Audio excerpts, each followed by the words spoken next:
Waiting. Come on. Okay. I hope I'm live. I'm going to double check. Let's see. Yes, I am live. Awesome.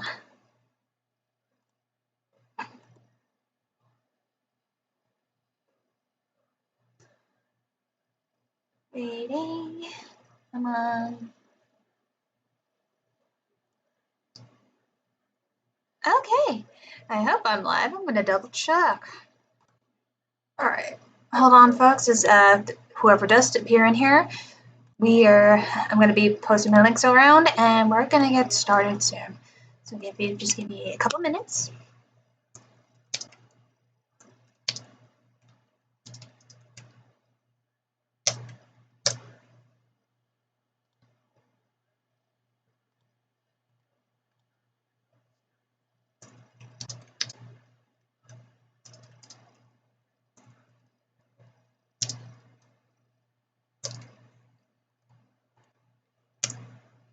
I think that's 2.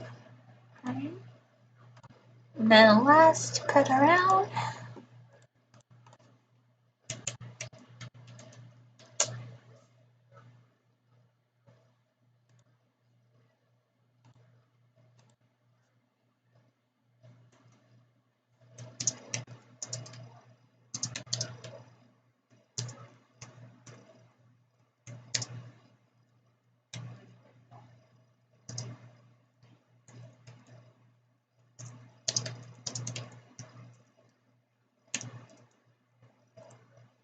There we go.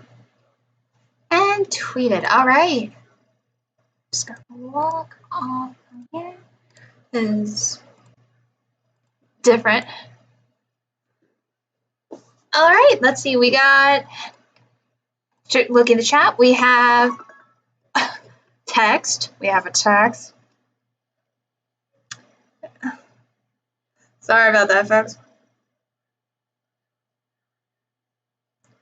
All right, we got Scarlett. Hey, Scarlett, it's been a long time on here. I get someone from long ago who he does not do.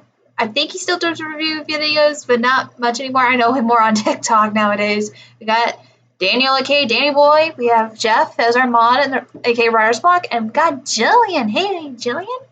As we're getting freshly started on here, I'm just fortunately I cannot look at the chat while I am working on I'm trying to pull my phone up, trying to do how Aaron does is trying to pull it up. There we go.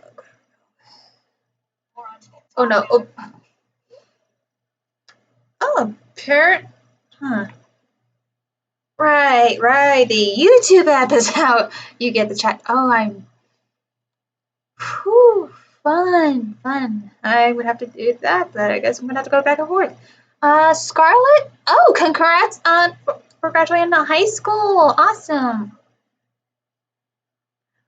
Daniel, of course that's not a name you've heard in ages, Daniel. Like, you don't go by that anymore. You are like, you're in your 20s, early 20s. You just got in your early 20s. You remember when I met you when you were 12. And you're like the youngest reviewer I know. But my mom is just sending me images. And yes, Jeff, you're a mod. And and also that's good for you, Scarlett. That's so amazing. Like, we're waiting for more people to join in the chat. Like, I just posted the link. If you follow me on Twitter, share it around because I will be doing some stuff. And also, is it weird for a parent to discover GIFs? My mom has discovered GIFs and has been sending them to me. So it's just a lot of fun. But I guess I'm gonna have to go back and forth on here. And then we got Matthew. Geez, hello there, Matthew. Welcome to the stream. I'm just trying to set up, and I have to go myself on here. My mom has discovered GIFs, and she's just sending me a bunch on her time zone. So I'm gonna just leave that open. Let me just try and readjust here so that way I can read the stuff. There we go. Just trying to readjust my stuff here because I cannot. There we go. I hope that's good. And yeah, if you're seeing the screen as I'm still setting up, damn, I'm pretty sure we didn't get totally. I think you were 13, but I think for Charlie, he said you and Charlie, like he said you will always be 12 or something like that. So I know that for sure. This is how long I've been reviewing, guys. Like actually, later at the end of this month will be my 8-year anniversary for Miss Night Reviews. Can you believe that? I've been doing this for 8 years, and I'm just now starting my 2nd season last year. It's a lot to say. It's so much to say. But as you can see, we are doing a art stream Q&A, and just here to answer questions about my show, again, my anniversary, storyline stuff, questions about my art, like any questions for films, television. We're just gonna do it like that. I have no clue how long we're gonna go on for because it'll depend how I feel like it, because I can, and we're just gonna have a lot of fun. But I know that, as you can see, I'm actually gonna be working on my webcomic page for this one because I literally have not been able to work on any art during this stay-at-home order, and it's just been hard for me to get creative. But my friend Chris, also known as Chris the Nerd, when I was chatting with him the other day and telling him I was terraforming Animal Crossing, he said terraforming is kind of a form of being creative. He was right on that. So I apparently have been being creative, just in a different way. But I want to get back into doing my art again, especially since unfortunately I now have time. We're going to have a lot of fun with this. So, and actually, I think we got congrats on milestones. Thank you guys so much.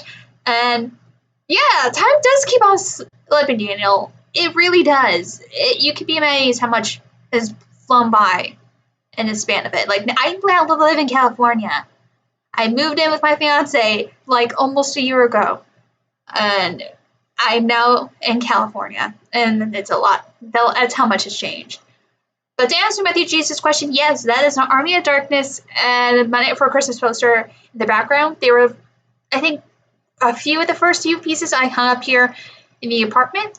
The Nightmare Before Christmas poster is mine. The Army of Darkness poster is Rosen's, because I wanted to try and put up artwork that relate to both of us.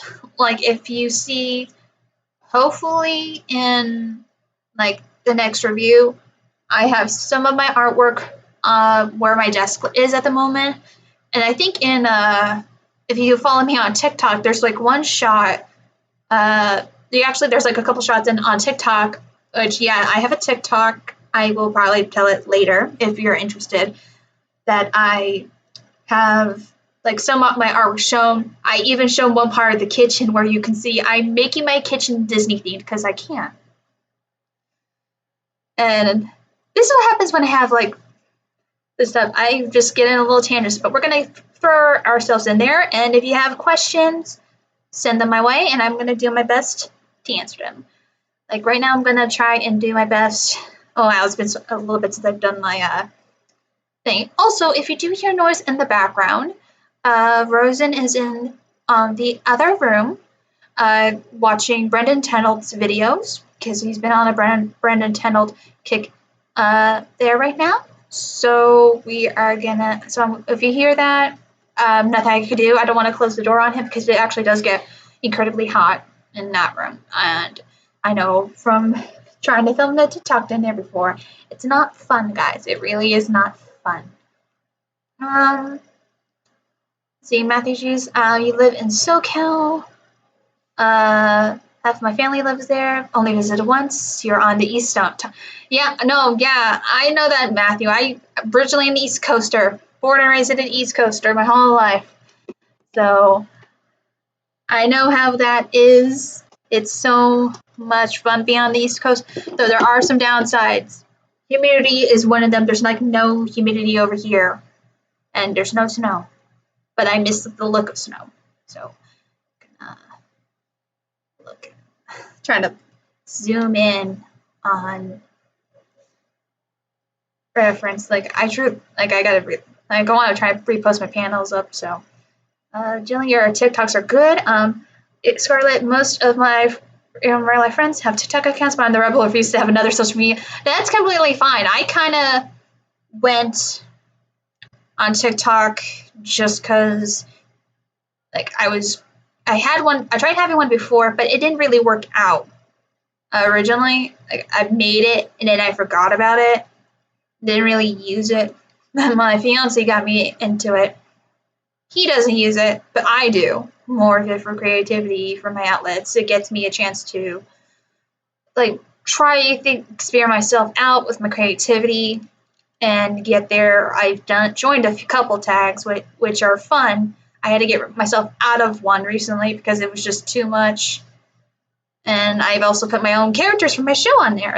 Though I think Miss Nightmare herself, she does not come across on there. Miss Fortune has, but TikTok is you can't have razor gloves because that's violent. So you cannot have razor gloves, even though they're okay with a bat. Or even though if people are holding fake Nerf guns, they think it's a real gun, and they don't like it. So it feels like YouTube. TikTok's like its own off weird brand thing of YouTube, and I understand completely how that is. So, and also thank you, Matthew, for my artwork's been good.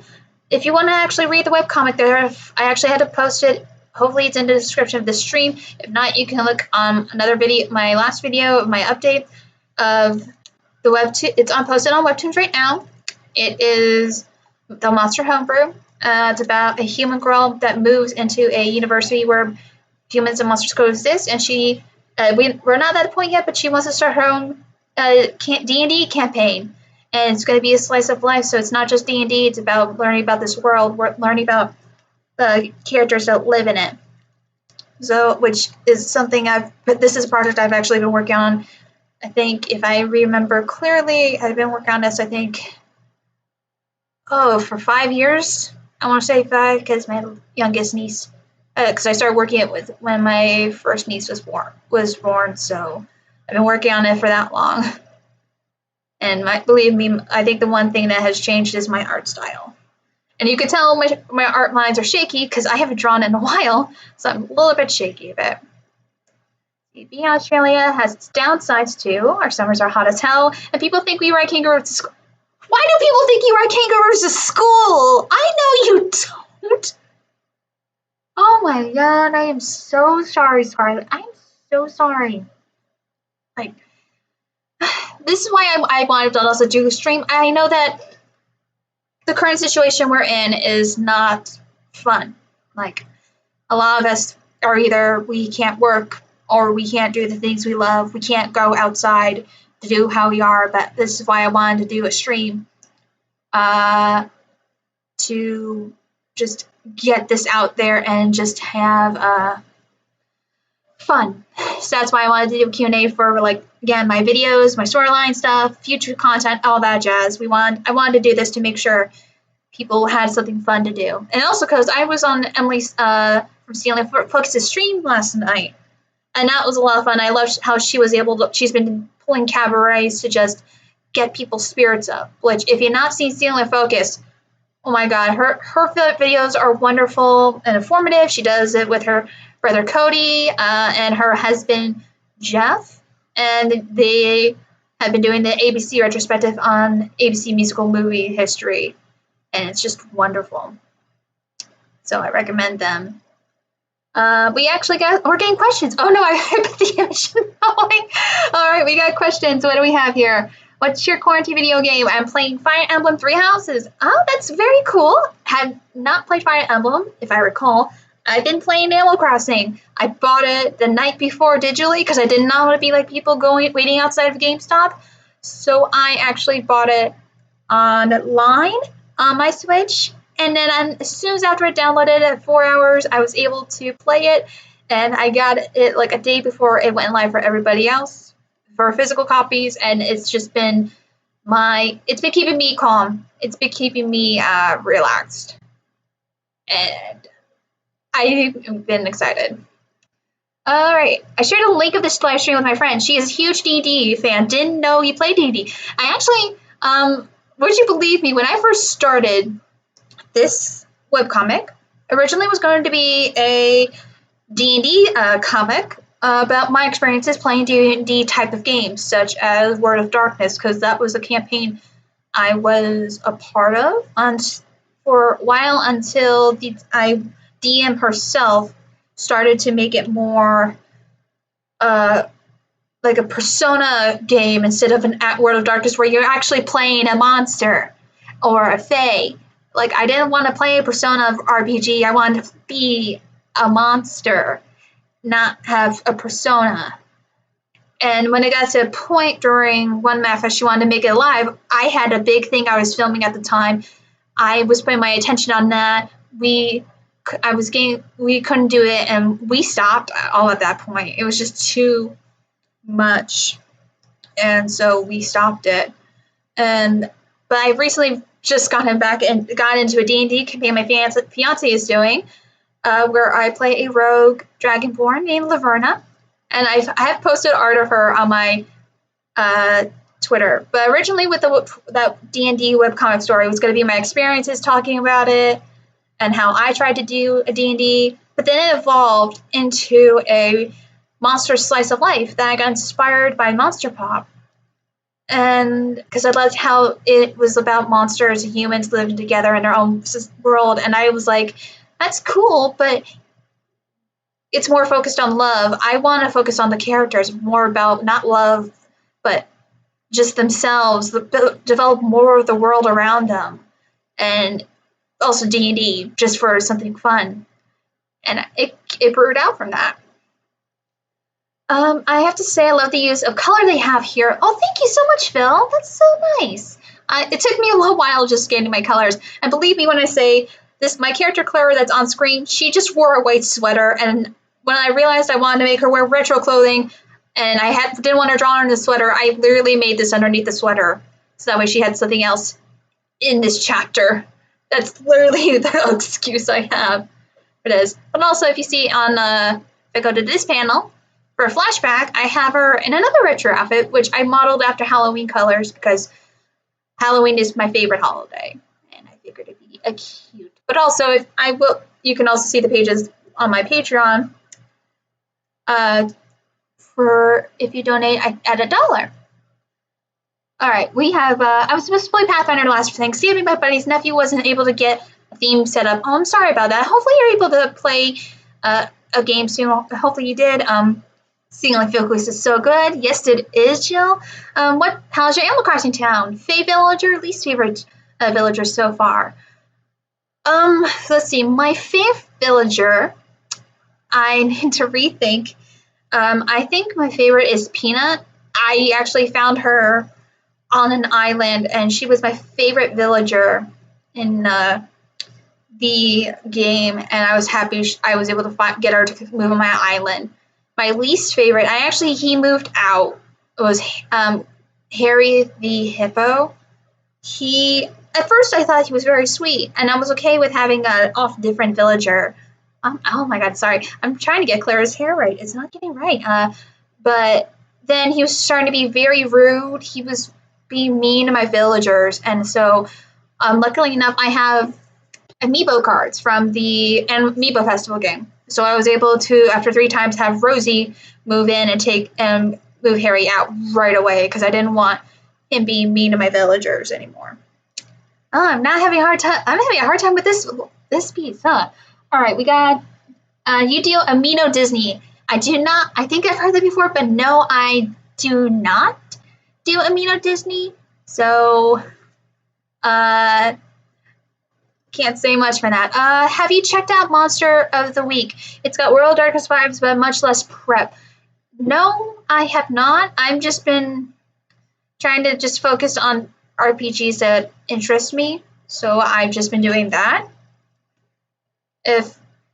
like right now, I'm just on my my fiance is doing a D&D campaign right now. So, I mean, we did try doing an My Little Pony one with one of our friends, but it didn't work out after one session due to for personal reasons for him, so we couldn't do it. Oh my god.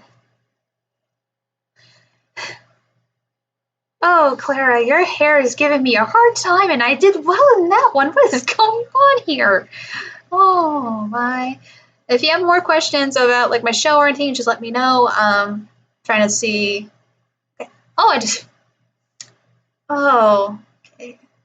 Looks like I'm gonna. If you guys give me a second, looks like I do have to download the YouTube app on my phone because I realized that it's shrinking on here for when I do it, but also I'm realizing you guys aren't seeing the. Okay. Yeah, if you're seeing adjustments, I'm literally adjusting while we're going live. So sorry, so forgive me guys. It's just I'm trying to get you guys to see this better. There we go. That's better. That's way better. I hope that's better. I'm gonna have to pause for a second to download the YouTube app because I cannot. Apparently now I can't have a small screen so I can read the your questions, which I'm sorry. So right now we're paused, but continue to put your questions. I just switched it to Streamlabs for chat. So we got one of my closest friends does articles on Disney movies, characters, etc. on Disney Amino. She showed me some of her work. Seems like something you like. I don't have Amino. Oh, that's fine. There's some things I'm not in touch with. So but that is still pretty cool. Let's see. We're gonna. Oh my. Let's see. We got chat. All right.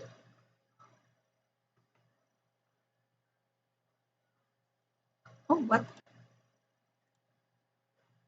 Okay. Downloading. My God. We're live, everybody. Forgive me. Oh, man. Forgive me.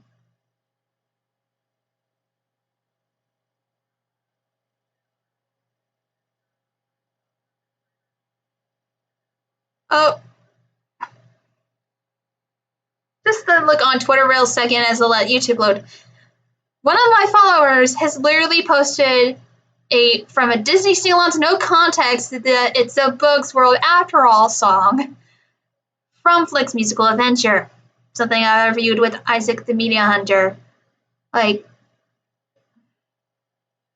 I hate that song so much. Oh, it brings back memories. Oh, it does, it does. Yes, continue as me. It has been here.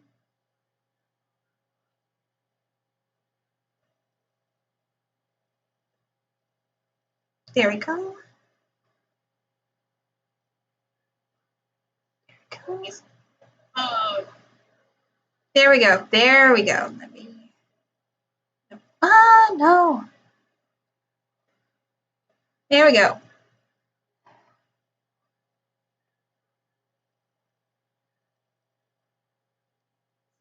Turn the.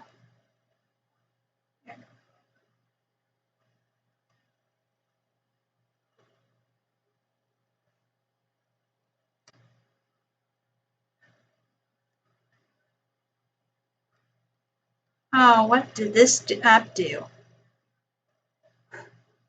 Okay. Can I?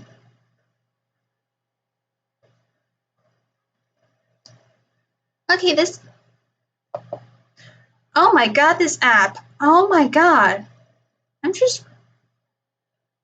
Cancel. I cannot get out of the app now. Oh my god. I have to reset this app. This app, guys, I apologize so much. Just trying to like. Ugh.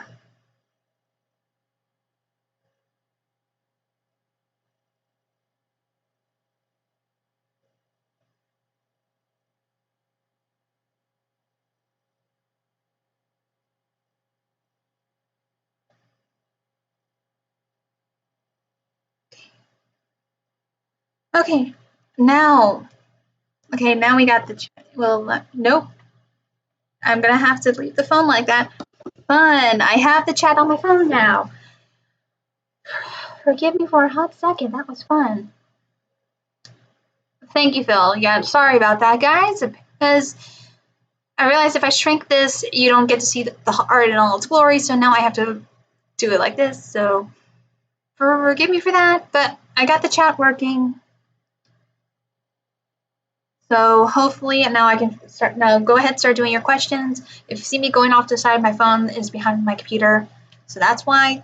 But we're gonna continue going on our questions. Remember, this is an art stream Q&A. I asked about my art, storyline, upcoming videos, anything for films and stuff in general. So we're gonna continue to have fun.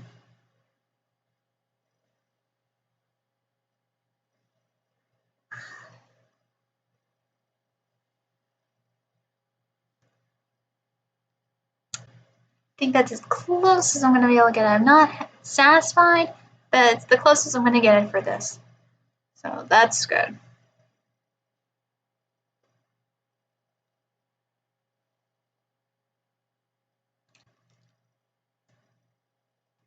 Yeah, it's all right. Thanks, Jeff. As you go are in the other room watching stuff that throws it. Okay, there you go. All right. We're going to start on the next panel with my lovely, lovely Lucille pod. She's so cute and adorable. Great. I just hate that the one thing I can't see is how many viewers I have on here, but it's sacrifices must be made in the line of streaming. I'm also trying to see if I'm doing a quick look. Anyone I know?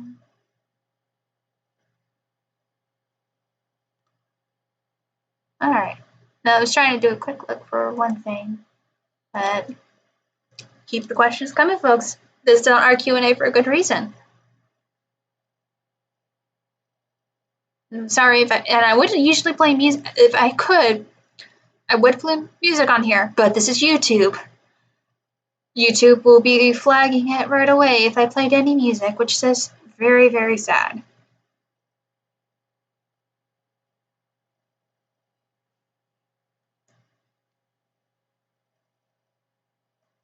Right?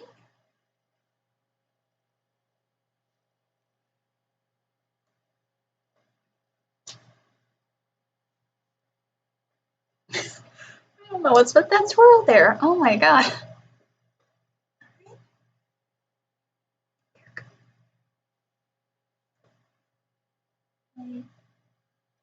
No.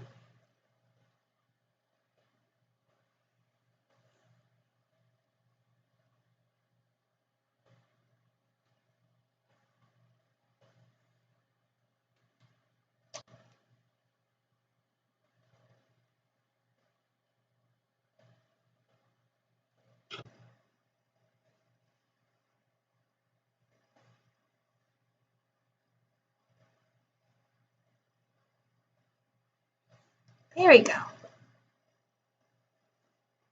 Oh, no, no, no, no.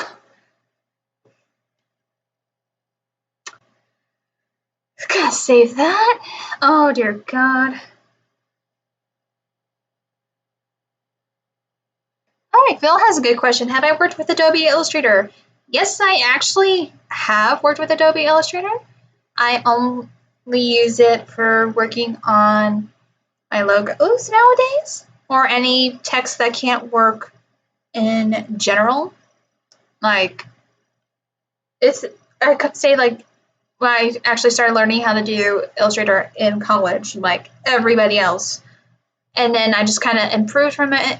I think out from Photoshop, Illustrator is wonderful, but I would only, again, use it just for making, like, logos, because it's much better making it with logos than anything.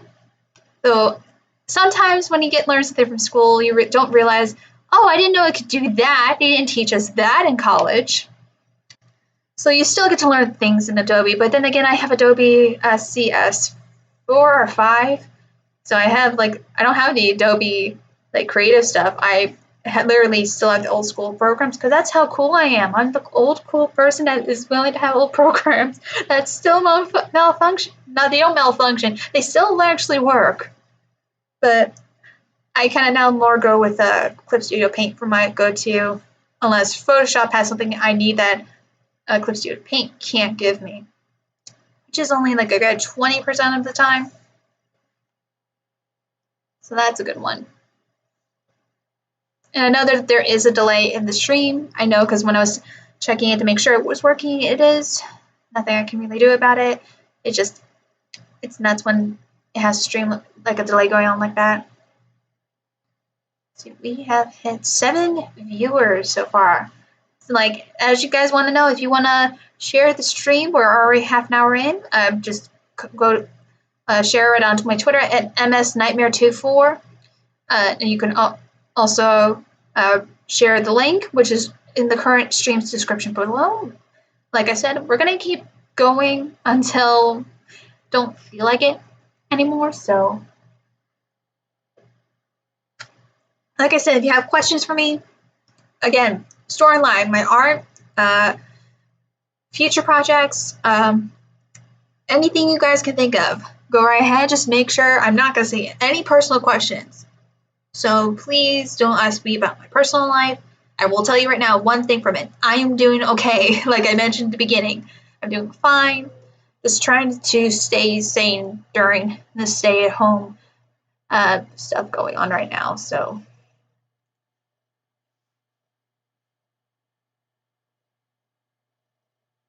Okay, Phil said, I was thinking for line art, it could be helpful, but I don't know when the line weight editing tool was added. Oh, no, it's fine. I originally did line art in Illustrator when I got it, but I have since decided, especially because I learned my new Wacom system. Okay, that was an error and pressure point there, but since I learned that I now have figured out where the pressure tool is, it makes it much easier to work on line art. Like I can actually I can do this. It makes it so much easier. And I have applied this Photoshop, but I think Clip Studio Paint has the smoothest line art I've ever seen from any program. Okay, we got Jillian asked, what are your plans for that anniversary special? None. I clearly have given up on doing anniversary specials after I did my very first one. Because I realized, unlike, I think only one person I've seen it do it consistently for like numbered episode anniversaries or for their own anniversary has been Lakara from Atop of the Fourth Wall. He has done, an excellent job keeping on doing anniversary videos for his show yearly. And just doing episodes. He just recently did his 600th episode. I'm not even at 600. I've been doing this for 8 years, but he's been doing it a little bit longer than me. So it's it's a major breakthrough, and that's saying something completely. But I have no idea. But I have no plans for my 8-year. If I might do a plan for my 10-year, but I feel like doing it kind of like how Disney did Disneyland's 10th birthday. I think I would do that instead of just doing an anniversary every year. Like my first one is still special. There's probably some things I probably would fix. Like I know that people literally. I remember one person got so mad at me that I didn't understand the concept of manga back in my good old Blip days. I kid you not, that happened. It made me so upset when I got that comment on Blip. And now it's gone. You can't find it anymore on Blip, and because Blips no longer exist. But I shaped a lot of ground from that experience. But I do have plans for my 50th. I do have plans for my 50th. I have the book here. Oh, there's the book. It's all in this mermaid book of what I have listed in order. So that's saying something. All right. We got Daniel says, I envy Lewis's ability to do an episode every week. I do too. But then again, Lewis does it for his job. This is his own income. He can do this. I unfortunately can't. I have moments where I burned out, and it's not fun. Burnouts aren't fun. You need time to rest for yourself. Jeff said, he's a machine. I don't know how he does it. And I'm jealous of that discipline of vocal. Yeah, I know. Like, it's a lot. But I think that's what makes Lewis interesting. He's able to have this drive to not only, because, like, I know he's going to be doing a stream soon. Or he is. So I know I'm going to have competition tonight anyway. But he's able to have that drive to do that much and have his moments. The only time he's ever delayed stuff is if he's gotten sick or he's having an issue on the video itself or copyright has gotten him. So he's had those issues, like everybody else. But it's interesting to see how far he's grown as a creator. Like, his storylines still help for inspiration for me. Even to this day, like, I still find some stuff. But then again, I find more inspirations for storylines from other sources. And I think, especially from recently with All Critics Must Die, actually have helped the flow of my storyline ability so much more that I'm grateful where I'm going with it. Also, it kind of sucks that they're like, should we do a sequel? And I'm like, I have an idea for a sequel, but nope. I don't want to say it. I don't want to say what my idea for a sequel for All Critics Must Die would be, because wasn't part of it, unless they want to bring other people. But it's all up to them. It's all up to the people who are part of that. So, all right, but we got more questions going on. Let's see. We have Phil says, make a habit and it becomes second nature with enough practice. But isn't it also its main source of income? Yep, it is its main source. Jillian, the blip days? Yeah, I remember the blip days. I'm going to try and move my phone because I'm not using my mouse. So I'm going to try. There we go. Trying to move my phone a bit. There. I wasn't there for all of it, but I heard stories. Daniel Blip. What sort of crazy talk is that? There's only been the YouTube. Yeah, no. Blip, like, it's just crazy how long that blip was a thing, and then it's gone. It's like insane. It's insanity to see how much has grown from everything else. From, like, for me, I would love to put my older videos up on YouTube. They're on Vimeo right now that I have to pay yearly to have supported, but I can't because of copyright reasons, because my young self was like, Blip doesn't have copyright, and I can't, I can do that. But YouTube's like copyright up the wazoo, so it would take a miracle for me to have if I could, I would have someone I would pay someone to re-edit my old ones, what to take out, what to redo audio, voiceovers on, and just go with it. But I have an idea who I want to help me with, but I need to wait until I get income again before I could do that. And then, oh my God, Garnet! One of my long-time fans, Garnet. I have not heard from you so long. Hi, welcome to the stream. We're doing art Q&A, so if you have questions about art, my storyline, my show, upcoming projects, just post it, and I will get to your question. We have another one. Phil says, I have to say I'm incredibly impressed how well you, Rose, and the gang have done since I last talked to you all 6 years ago. Many major props to all of you. Oh, thank you so much. Like, it goes without saying how much has changed as we grow as people. Like, Rosen started off, like, he did have his videos, and now he is actually training to become a wrestler, and he also does tag team with John, aka Smarty, tagged on Thursdays for tag team, and SWO for Smarty streams. He's part of 2 podcasts, which I'm a part of. One is One Crazy Weekend, where he's literally trying to show us all of WrestleMania weekend, and he's just scared of how it is this year, since we know what didn't happen, but WrestleMania still went on. But he's been keeping active and grown so much. We've all grown, and we all have become different people as we move along. And that's a crazy adventure we've been on. Daniel, it's funny. For me, the TikTok OC tags represent much of fun of the reviewer storylines, but without the reviewing part, which perhaps is why I took to it so quick. Yeah, that's very true. I think that's kind of how it was for me with the storylines. Like, you can make a character and you can just be a part of a tag, and if you want to duet somebody on TikTok, and like, there's no limitations unless they have a personal tag, which the one at Daniel, I'm in for Daniel, which is like an old school mixed comic book style place called New Metro City. The one I'm part of that he has is Metro Publications. It's so much fun seeing these characters and just seeing how much they can grow and how much you can learn and what you can do with the limitations of TikTok. Though, of course, like, the only thing I only put on my TikTok is I put my original characters and the ones I do for tags. Like, my last one I made was a workout holic artist who literally has a coffee addiction. That's what I did recently, but I love her the same, and it's just so much fun.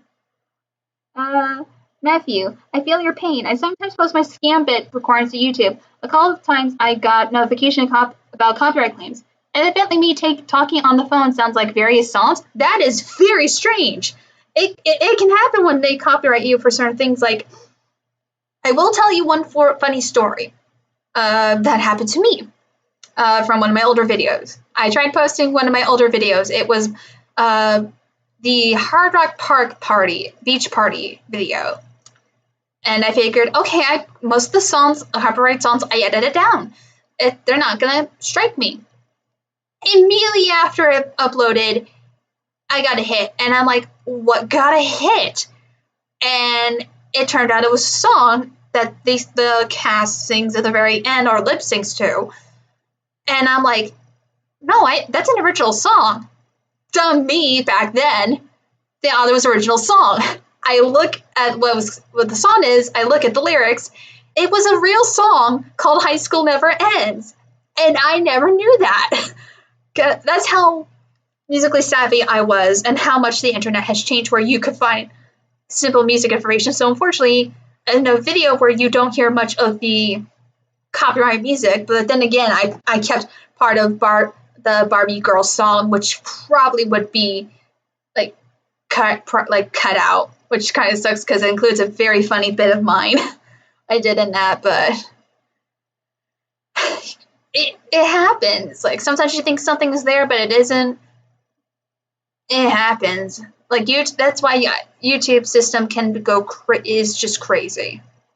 Let's see, we got Jeff, it's a work in progress. Matthew says, Facebook is also similar, claims my voice on the phone is from a random song, and flags my upload from time to time, too. Like, Daniel, Hamlet is great. I'm glad we have her. Can't wait to see how she reacts when her boss disappears for a week. Spoilers. What? Grant, hey, you said that your character was going to disappear for a week. Excuse me.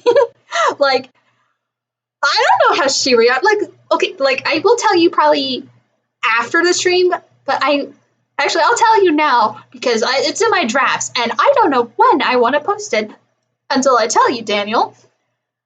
I literally I figured for Helena, I did one portion of, for those who don't know, for TikTok, you can actually lip sync to songs that are put on there or dance or whatever you want to do. They now have a feature where you can actually put voiceover over video, so it's fun, but I literally did one part of Meet Me Inside from Hamilton. And thank you, Recovery, for reminding me I need to save periodically. Make sure you save your artwork, kids.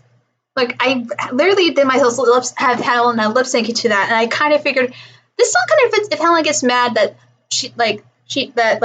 her boss is just protecting other people, that she knows some of them have powers, want to know their identities, and she just flips out on him, pushes him, and kind of discovers that he is a superhero himself, and he's just like lip syncing, go home, and she's just like, oh dear God, what have I done?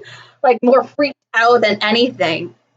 But then again, I have yet to tell her backstory on TikTok anyway. And do I want to break hearts? I always break hearts with my own characters. What am I talking about? I have my current storyline where where my own reviewer self is facing a evil doppelganger, Freddy Krueger. That, if you've not known, she already has a body count. She killed the MOD. She killed the Mistress of Despair. Like, that's a lot. And though also recently I forgot, I haven't posted my other Miss Nightmare short because like I need time for that, but I like mostly like showing the consequences of Miss Nightmare literally attacking ampersand. Like it shows the consequences of that, but also I need to have a time to edit that because it's literally the first Miss Nightmare short taking place in the apartment. And that will be the last Miss Nightmare short because I'm not going to do those storyline shorts separately. They're going to be going back in my review so that way I have more time. Yes, there'll be more time to edit, but it will be just a time when I get to those. So I love Daniel. Yes, break those hearts. God, yeah, we'll break those hearts. I'll probably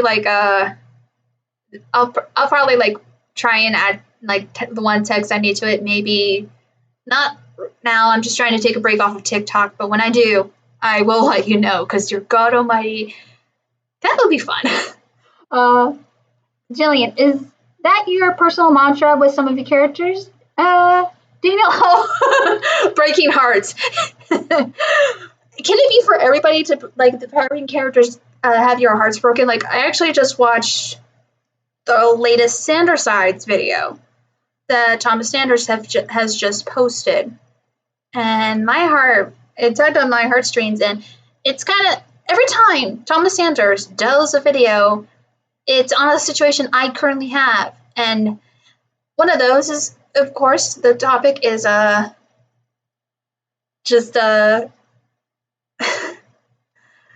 sorry, I just looked at the chat and Jeff is like, Rosen, Casey's breaking hearts. I'm not breaking everyone's hearts. I'm breaking my audience's heart. Like,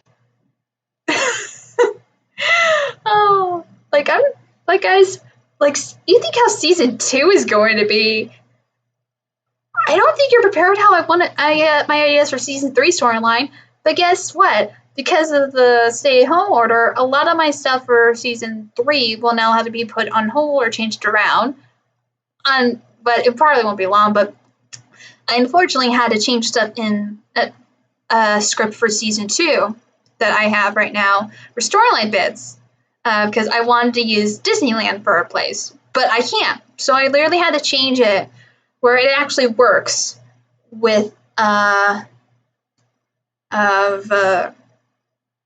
oh, sorry, I lost my trail of thought.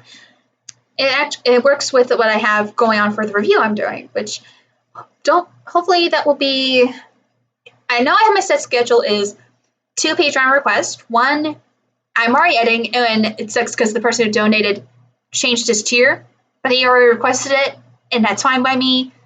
I got a second Patreon request that I'm doing, and then I'm going to be reviewing the thing that will literally be, I kid you not, this will be a 3-part review because it's a Stephen King miniseries that I cherish, I love, and people bash on it.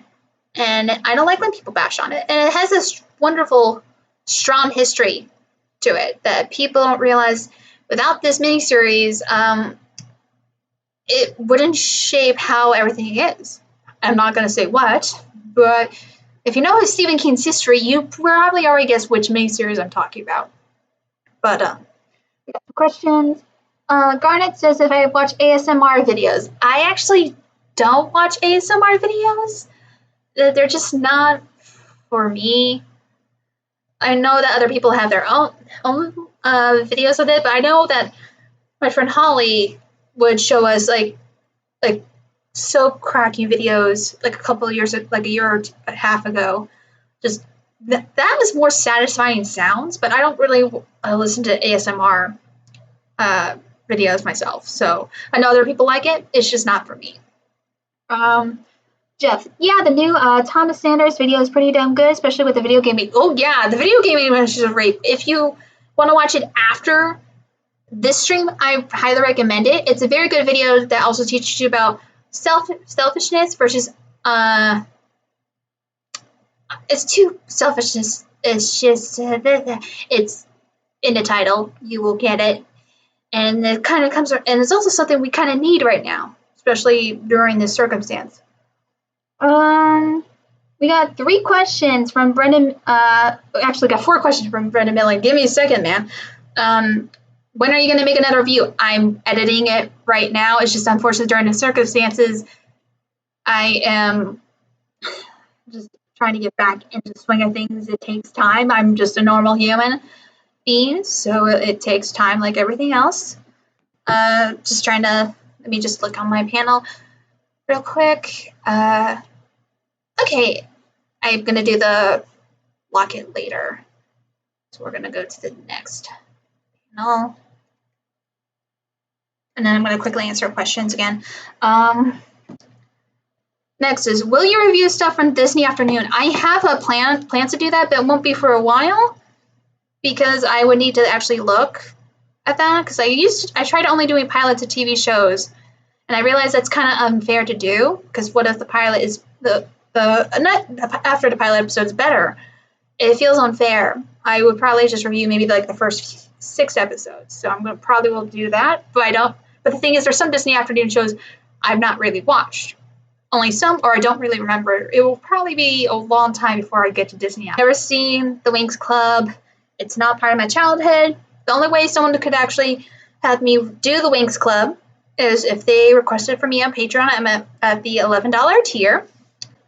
That's the only way because I've never seen it.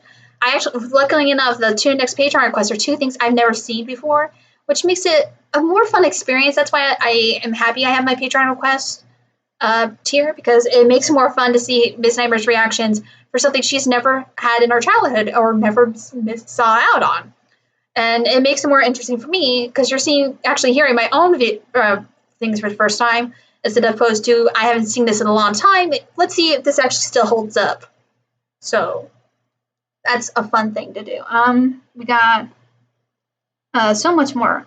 Have I ever heard of sea princesses?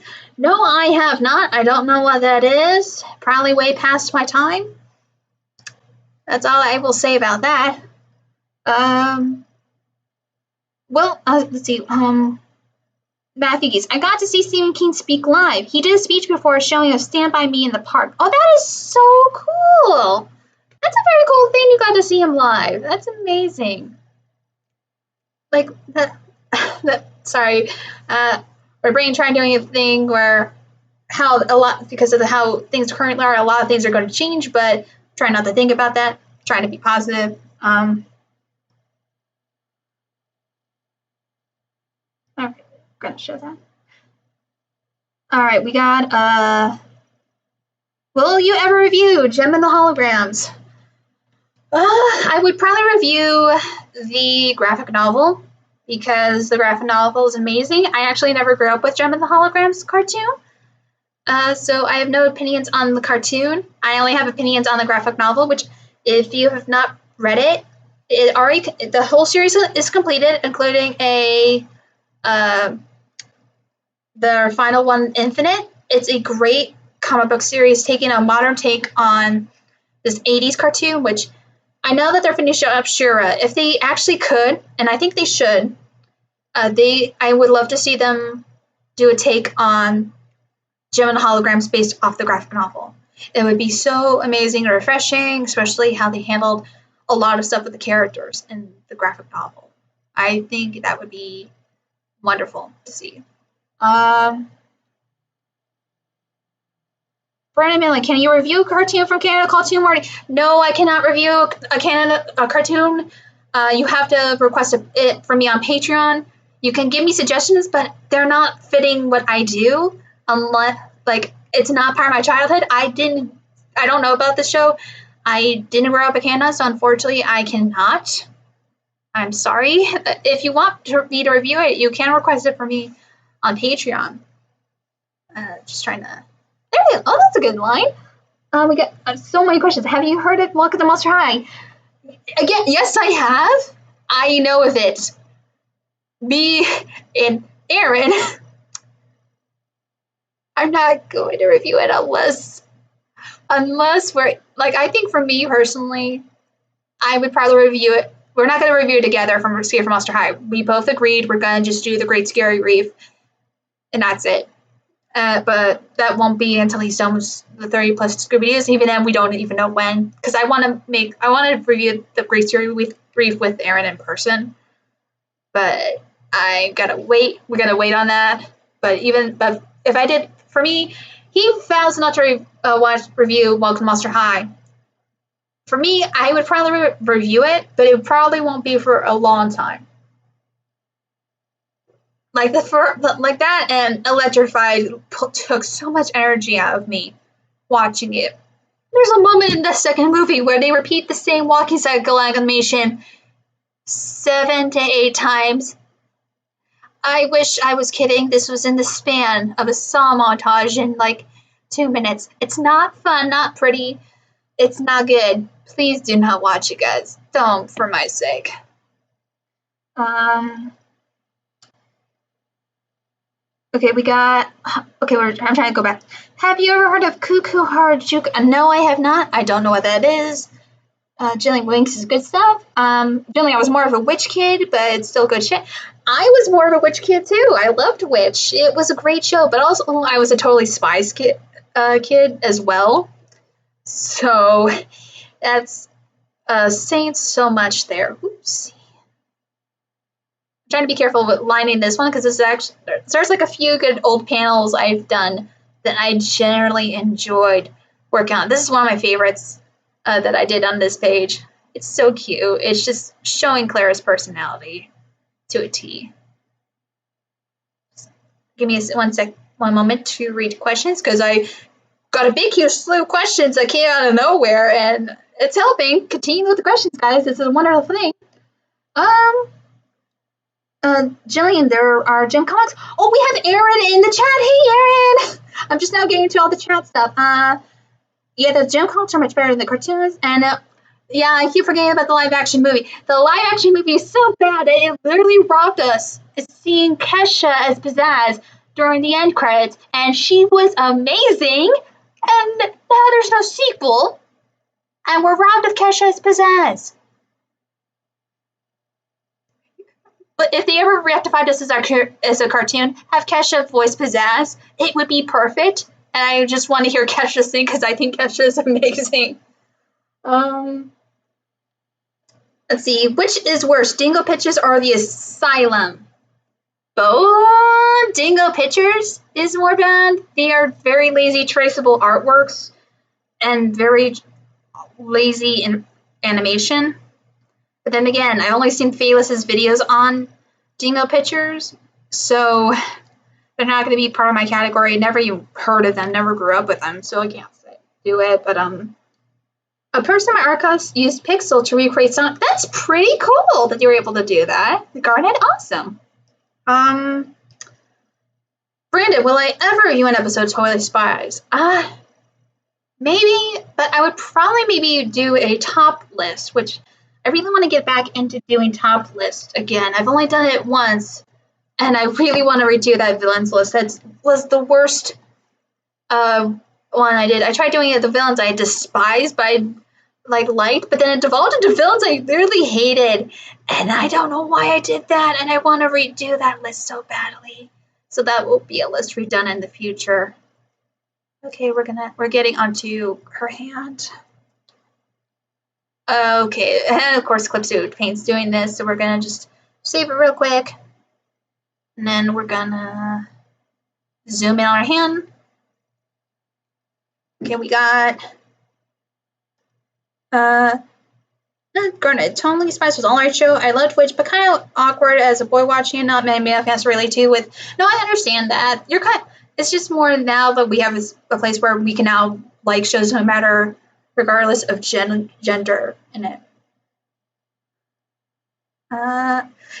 Yeah, of course Kesha was the only good part of the movie. Brandon, what was the worst Monster High film? Oh my god. Okay, not counting the reboot. Reboot's on its own separate universe.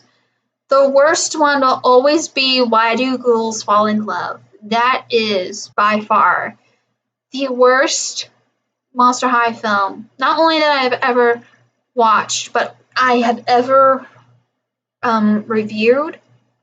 It was the start of a new animation style. It was the start of something different, something away from flash animation.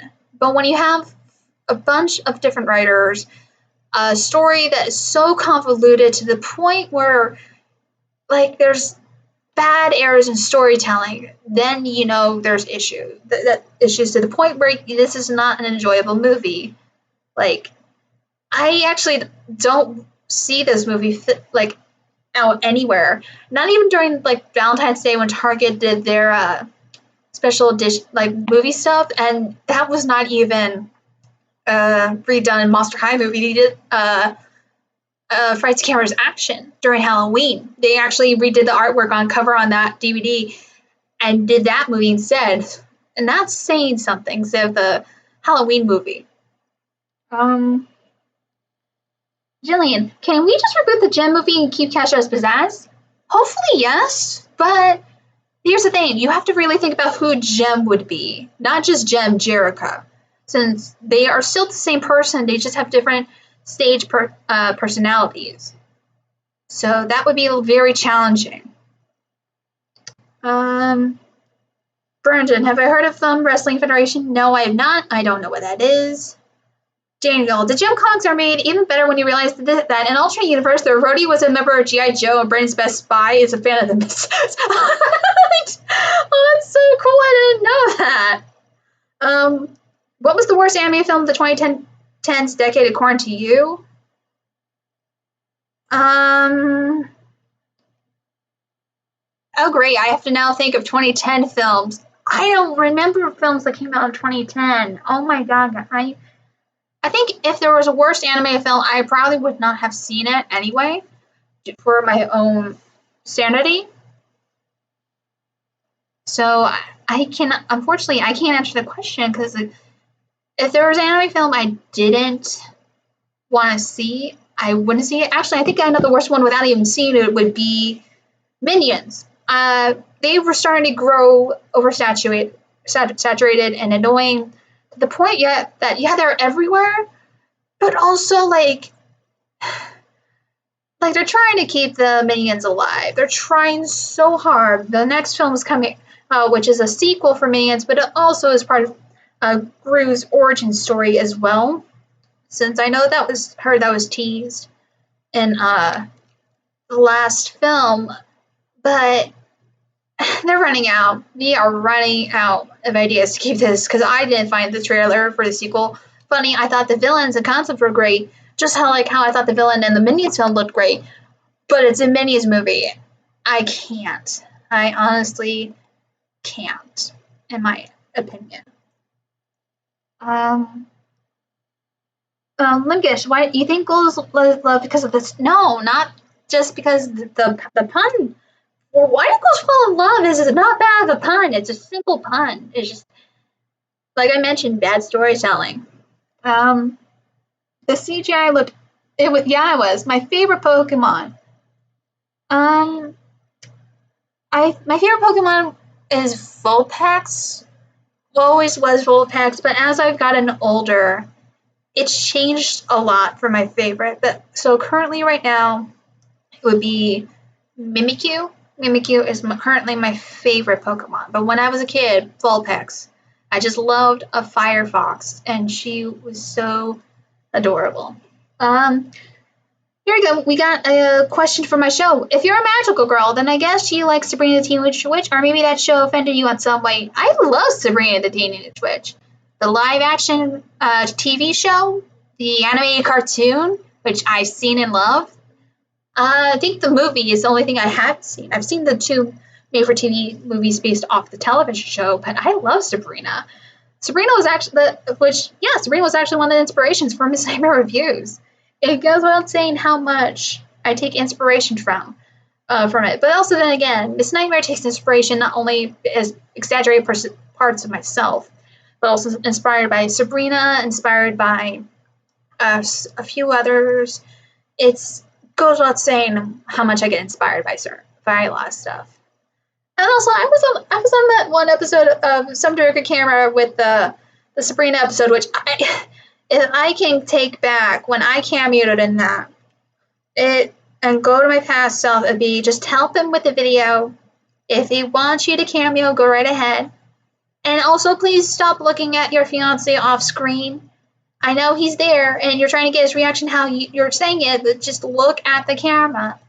I have luckily enough grown from that, and just don't look off screen when I do it, especially when I have someone there, which I had my friend Nicole helping me from the Bedknobs and Drumsticks review off to the side while I was looking at my camera. Never once you could tell I was looking at her, which shows how much I've grown since then.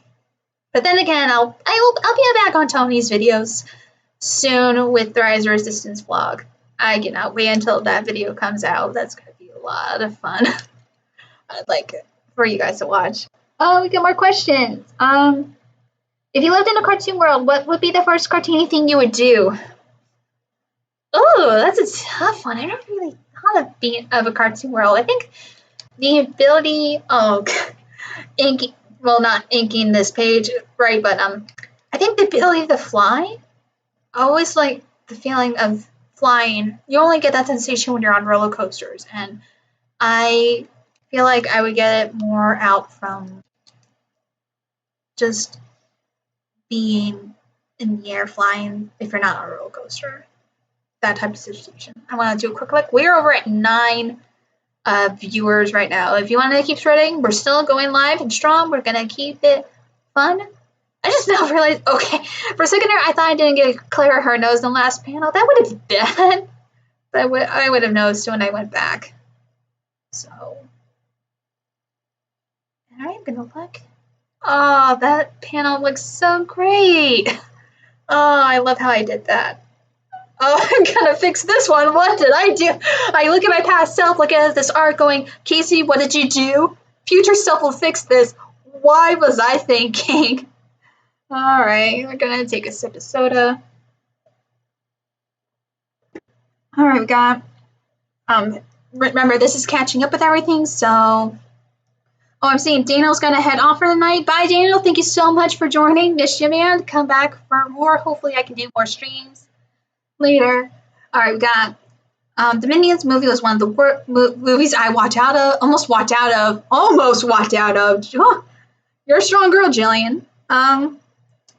Who's worse, the Minions or the rabbits? I can tolerate the rabbits. The Minions are just been more annoying because you have universal marketing.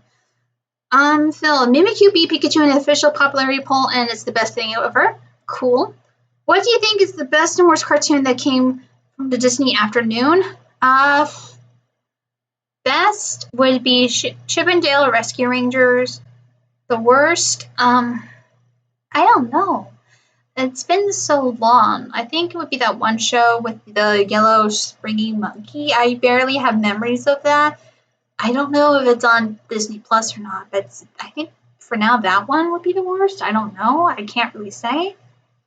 If you can make your own original Pokemon, what would it be? Everyone's already probably done like original Pokemon up the wazoo, and there's no point for me to really make one. So like people have already done like their art ones, and people have already done their own other ones. Like they're so great and cute, but I personally would just not make my own. I'm completely fine with that. I keep seeing more. I know from your reviews you're a fan of Magic Knight Rayearth. Sadly, that series is underrated. Not enough fans. Yeah, it's not. There's not a lot of fans, but you can. I think Right Stuff Anime still might have a sale going on where you can buy the set on Blu-ray or DVD. I can't remember, but you can go on there. Like, I actually have an original box set from my FYE store that I have that still has the original dub cast, and it's wonderful. It has a great story, wonderful characters and growth, showing for the characters to have growth, and then a great twist that, for myself, I never really saw coming, and it was just shows so much how it comes into a second season, and how much they can do. So,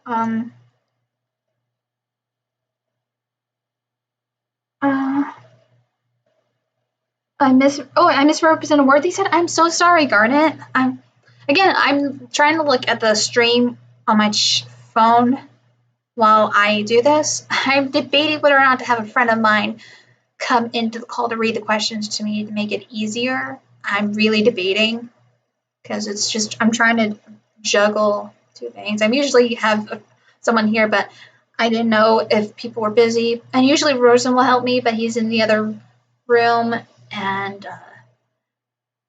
it's a lot. This is like the first time actually doing a stream out here, so it's like we're learning new things as we go along.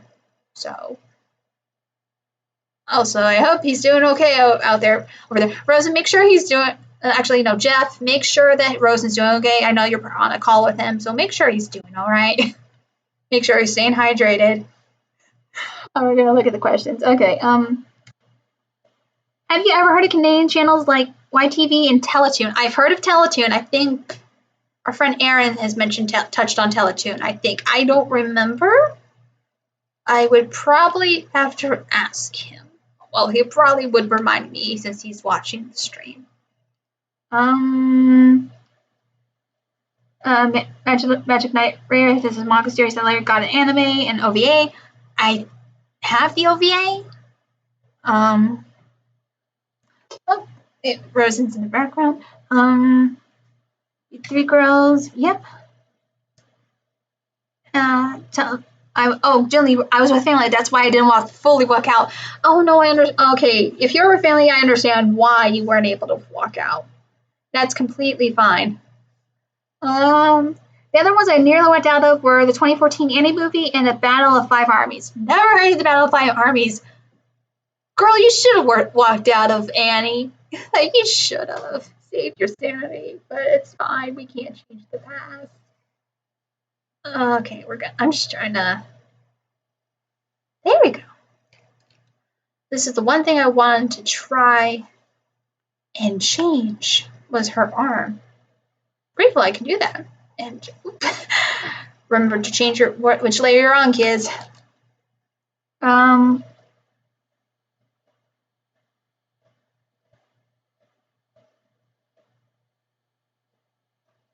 trying to think. Never got a US TV release. I got the OVA on VHS. The series on DVD, it's harder to find. Trying Right Stuff Anime. They've released the series on DVD, and I know the OVA has a DVD copy, but that one's more rare. I was lucky enough, I found mine at a used DVD store called Book Off around California. So I recommend like checking that out. Maybe if they can when everything opens, but it's very hard to find the DVD. We got Miss Nightmare's plushie that talks in her reviews is from Magic Knight Reaction. Yeah, technically. Okay, for those who do not know about Tsubasa Reservoir Chronicles, it's basically the whole giant crossover of Clamp ever. And fixing her arm, sorry. And they were introducing two new series. There was Tsubasa Reservoir Chronicles, which had the original Magic Knight Rayearth Mokona, and then the Holix Mokona, which is my little sidekick, which is a black plushie with a blue gemstone, which was inspired by Magic Knight Rayearth. The reason I have that Mokona is because I actually, I still do love Holix, and it's a great show about supernatural, and I just thought it was cute that I found it, and I'm like, I want to make this look like my sidekick. I don't know how, but I'm going to make it my sidekick. And then I made it my sidekick in my show, and I actually have changed the personality of it. Still evolved with the original, but more refined and more caring. It still cares. It's just in the anime and the manga, it loves to drink heavily. I had to come up with something for it. So, if you're talking about a spraying monkey, you're talking about Marsupial, which was based off a Belgian comic strip character of the same name. Okay, Aaron says I have not, but they're fairly well known. Okay, thank you for the earlier with the production companies, because I've been pressing CZ instead of SC to say fine. Ever watched Extreme Dinosaurs? No, I have not. I think I've already answered this question in a previous stream before. Just never really heard of it. Okay, we're gonna stretch that. There we go. Okay, here we go. Rosa says he's staying hydrated. Thank you, Jeff. You are a good friend to make sure my fiance does not die of heat and exhaustion in the room, even though I told him he could have the door open. Does not listen to me. I love him, but he does not listen. Alright, next question. Have you heard of a Disney Ren and Stimpy clone called Stookums and Me? Yes, I have. That's actually my friend TV's Kyle's one of his favorite shows that he got inspiration from making Mighty Magiswords. I've never watched it. The thing is, I grew up in the same time that existed, but I didn't know that show existed, probably because it was short-lived. So I know of it, just never really saw it. Probably, if I did watch it, I don't know how it would be for me. So I can't really say. Here we go. Anime used to be called Japanation. Yes, it did. And then over time, culture evolved, anime evolved, fans evolved, kind of all over. Now it's just anime over here. Still probably called Japan Animation overseas. But I don't know. Goes without saying how much fun we can have with the stuff that has grown over time, with the new wide variety of audience with our technology. There we go. Oh, thank you. Aaron clarified about the two different Mokunas, which, before anyone, if you know about Tsubasa, yes, I do. I did read about the manga. I know what happened. I will tell you, Tsubasa trying so hard with multiverses, it becomes the most convoluted story I've ever heard. That my buddy Sin, when he was still doing videos, did his best to talk about the story. And he needed someone to clarify the timeline stuff and everything else that happened. And I came in and said, I'll help. I think I know it. And he gave me a chart and said, is this right? And I went in and just helped him a bit, and it was nice helping him out, but dear God, I was praying for him because I already know, I want to review the Holox film. I think the Holox film has a lot to talk about with the style it's going for and how it evolves, but I'm not reviewing the Tsubasa films. I cannot review those, especially with one of the cast in it. With a certain cast member, I'm not saying his name on here, because just can't, not anymore. So I would probably just review Holox. So then again, I did review the Holox manga with Kaluna.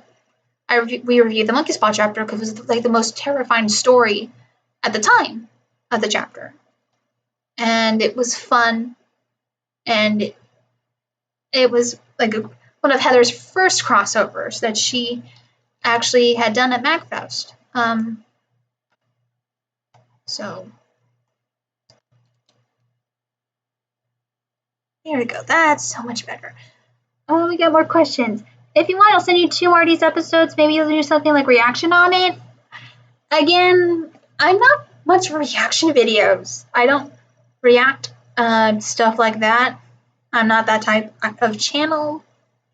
It's just not for me, but thank you. Next question.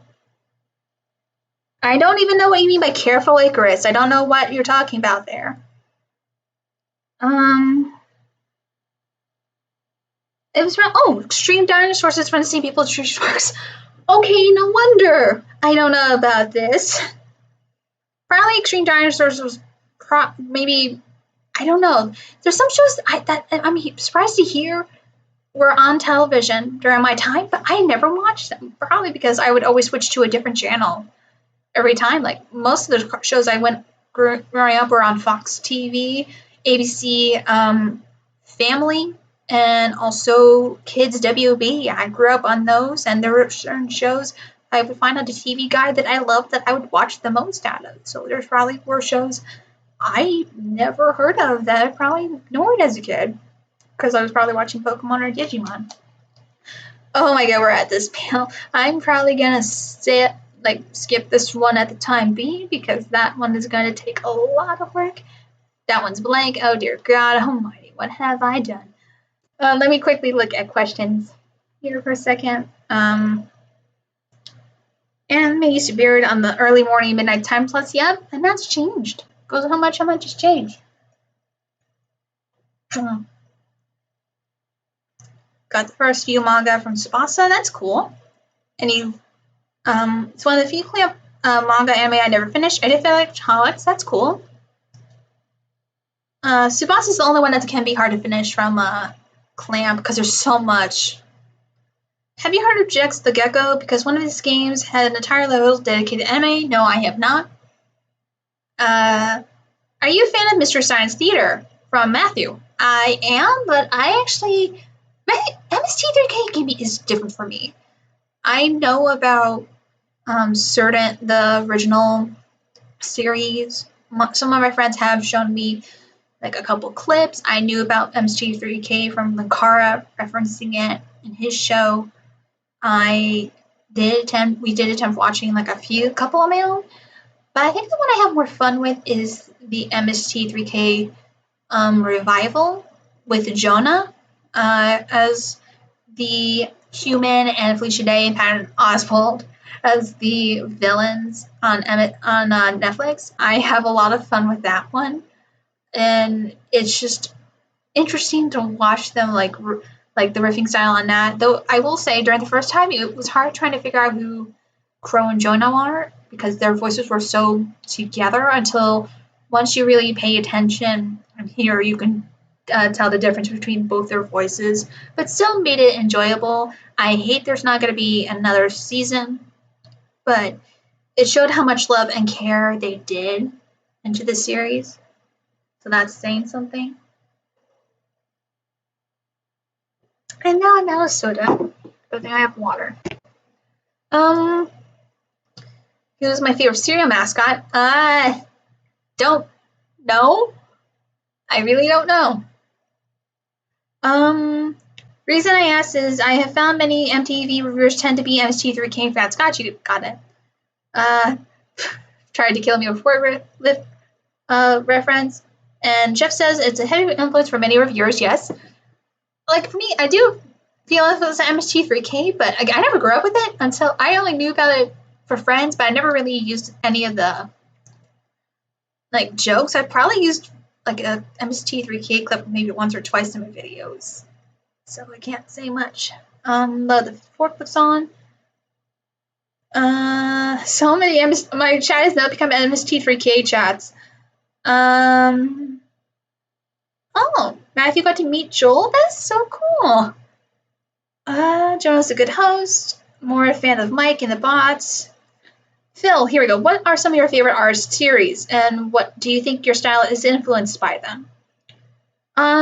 Well, we'll go with artwork first.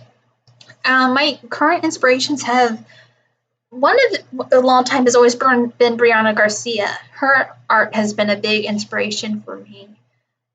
Her Disney art, her style, her expressions, the way she's able to make them look realistic a bit, but still keep that Disney charm. That helps me so much. And I actually have I have one of her art pieces hanging up on my wall above, which makes it so much. Another person that I get inspiration from, I hate that she's not on in the chat, is Shanna Maynor, who she's currently an artist on currently a team lead character designer on the next season of Archer, but she was originally started off as a storyboard artist when she started a few seasons ago on the show. But I actually found her due to her Pokemon art. And then she started doing Sequinox, which is on the Cool Kids Table podcast, using the Sailor Moon RPG system, making original not Sailor Moon characters. They were magical girl characters based off the 4 seasons. And it's just wonderful seeing these characters grow and have life. And I actually have 2 of her art prints above me as I'm looking up at them. It shows and they have great character designs of not only the villains but the characters themselves.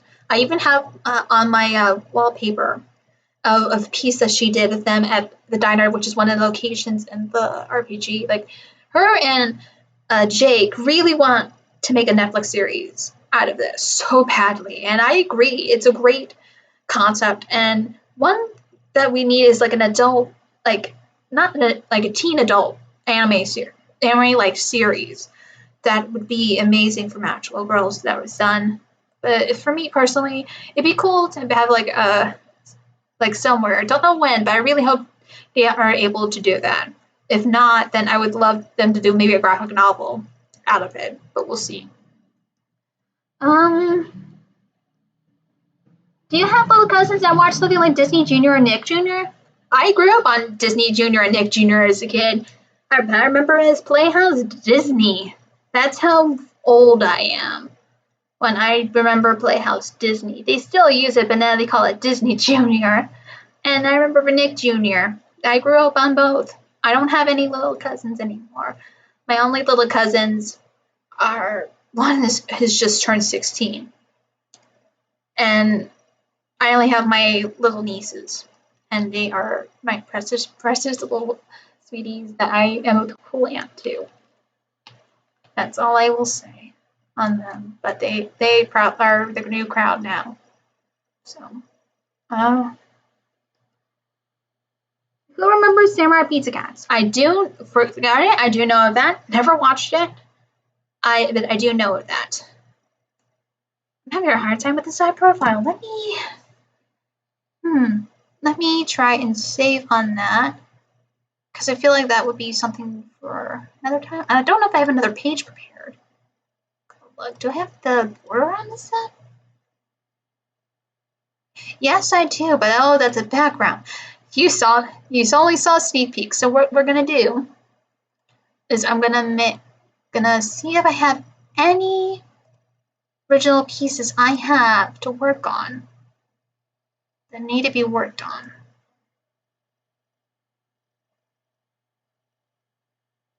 Oh, I have one, but that's spoiler from my D&D character. Actually, you know what? I'm gonna work on Polly. We're gonna switch it up from a webcomic page to working on Polly from Monster Prom. Since we're not doing Monster Prom, we're just gonna do Polly. Phrasing. I meant we're gonna work on Polly, and let me make sure I get a good reference on her. Before I get started, continue answering questions while I go find a reference. Oh, luckily enough, some people have put artwork images up. I just need oh my god, I'm just trying to get the one outfit that I did and I'm not finding it. Oh my god. Let me look at the Monster Prom wiki. There's to be an image guide. There's the gallery. I'm grateful you cannot look at this. Okay, here we go. There's the outfit I was looking. Oh, what just happened? There we go. See full image, copy it. If you don't know, your references are very good and helpful for you kids. Paste it. Here is her lovely outfit that I had chosen when I did this. As you can see, this was done a year ago. Sometimes I like to do artwork for fun. It's saying something, how much has changed. But we're going to work on Polly while we continue getting some questions. Let's take a look. Have you heard of Disney's Bonkers? Yep, I grew up with it. Don't remember much of it. I just know as an adult that it was basically trying very hard to be Who Framed Roger Rabbit. And that's it. That's all it was trying to be.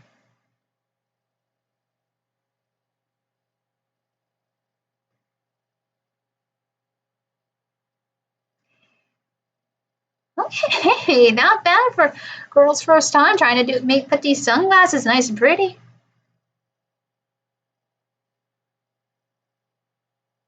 Here we go. All right, we got. Maybe one of your friends could review Two Marty's request from both you and me, and so we could basically. Again, I don't know who Two Marty is. I wouldn't even know. Again, it would be their own. It's all up to my friends. So, like,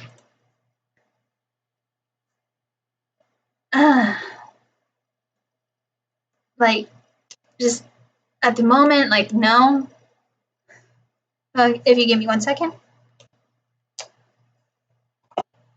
Oh, sorry, I was trying to look at one thing and page. I've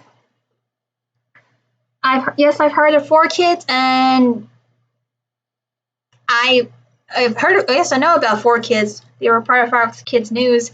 Never watched Magic Mew Mew Power or Magical Demurumi. Never again. Some things I kind of just didn't grow into. So have Rubik's Cube. Oh, that brings back interesting memories. Like it was a good like CGI animated cartoon show. It was something that I remember watching. But the thing is, I actually have not heard much of that show in a long time. Like I remember it being heavily marketed with their toys. I remember a contest trying to have a robot that I missed out on, and that you could make your own robot and be the voice of it. And they actually held their promise, and a kid was able to voice the robot, which I think was like I don't remember what it was, but I think it was looked like a bomb type character, but I don't know. It was very interesting.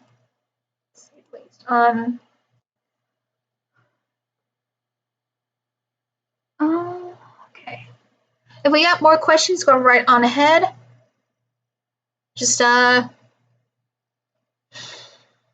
know one thing is that Bonkers. If I reviewed it, I would have to rewatch it. It's been too long for me, and even then, it would take a while. Yeah, Aaron. Okay, for Aaron has put Brendan in timeout because Brendan has been trying to get me to review things, even though I have said if you want me to review something, please do it at $11 here on my Patreon. That's the only thing I will review something. And if you're trying to have me try and ask my other friends to review it, no, I don't know what it is, and I'm not gonna ask my friends to. So please, you need to be considerate that I am just a person. Sometimes I have my own this thing holds my schedule for my reviews. The only thing I will change is if I have a Patreon request and see where it can fit in my review schedule. I know the other night, I was watching a $1 Million Cook-Off, and I realized I needed to review this. I took one Disney Children's movie out because I had recently rewatched that one, and it was not bad, just not really scary, and I tossed that one in because it's still a DCOM, just changed the movie around. It goes out saying how much I can do it to change it. I will take them as ideas, but if you're going to try and ask me to review it over and over, please don't do that. I am, again, just a person, and I have my own ideas in mind, especially when what I want to review. So, for those, again, if you have questions, like, talk about, one thing I've seen here is like, yeah, but what I like, but I want to hear questions about my show. Like, I have storyline stuff that I have. If you guys want to know about Misfortune, my current villain, please go ahead and put questions. If you have a question about Miss Nightmare, go right ahead. If you have questions about like anything about my show, go right ahead. Like, I'm sorry, I'm just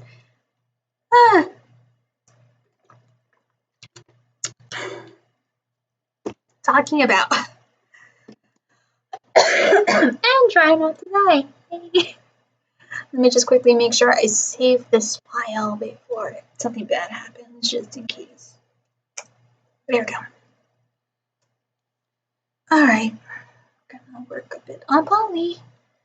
And yeah, Polly is one of my favorites. Next to Zoe. As you can see off the side, I did try to draw Zoe, but she's impossible with all the tentacles. And very impossible.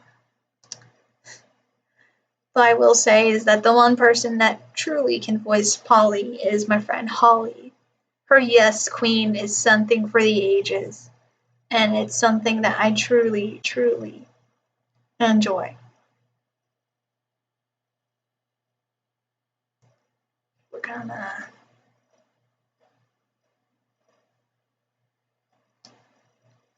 I don't know what I do with the hand here. I think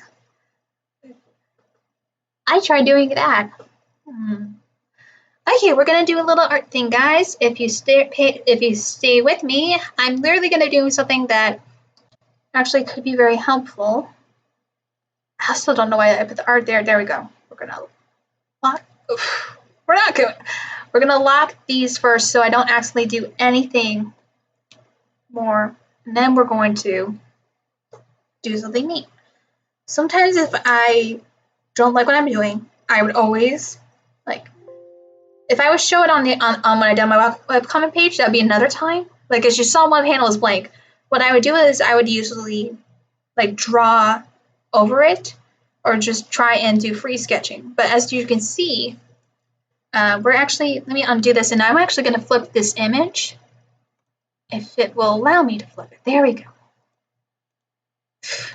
There we go. As you can see, I flipped the image because I have the hand on the other side. Oh, Jillian, Holly is a Riddle Panda. Holly? Yes, Holly, aka Riddle Panda. She's my wonderful friend. She, when we first started doing Monster Prom on Rose's Streams, she took over the voice of Polly and grew to love the character.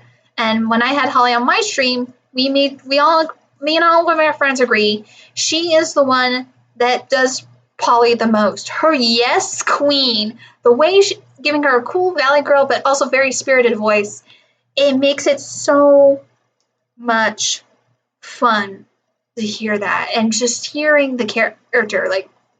Holly has done actually a lot more for Chefmeister, who is a JoJo fandom YouTuber. I think she's actually been either mentioned or appeared in one of his recent videos.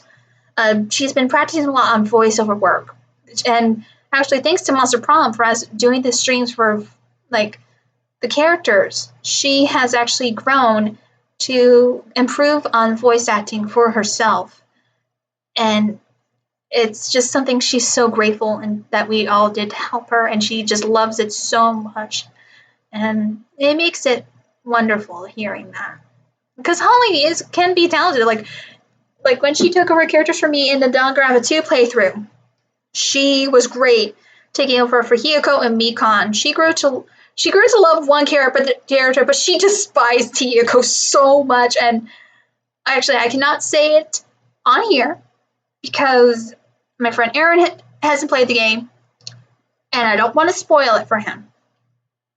So, I don't want to do that. And now I can't remember if I gave her 5 fingers or 4 fingers. 1, 2, 3. Okay, I gave her 5 fingers. Good. This is the one issue, folks, is you have to remember how many fingers you gave to your character. I like to interchange between 4 to like 5 fingers. Like I go the Simpsons route one time and then I just go like a completely different route third time. But again, if you have questions for Midnight Reviews about my show, about my storylines, please go right ahead and just we're having fun. We're having a good little stream here. But as you can see, references are your friend. They help you generally a lot. As you can see, I kind of did like my own take on the hand. It's not pretty, but it's a little bit better. We're now going to take this and we're going to go over here. Excuse me. Whew. I'm going to move it around. And we're going to actually move it to the point where I feel comfortable putting over my original sketch.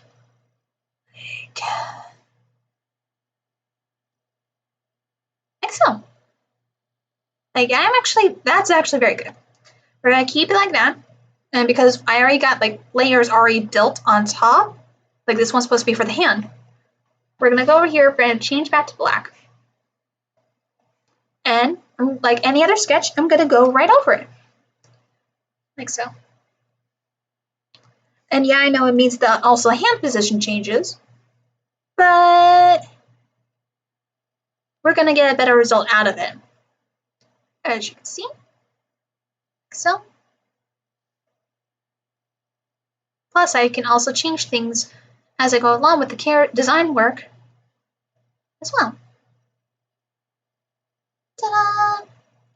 It's actually one of the better hands I've drawn. So I will say, hands are my weakness, so. Oh, it seems to happen to a lot of manga and US comics where the artist adds one too many fingers.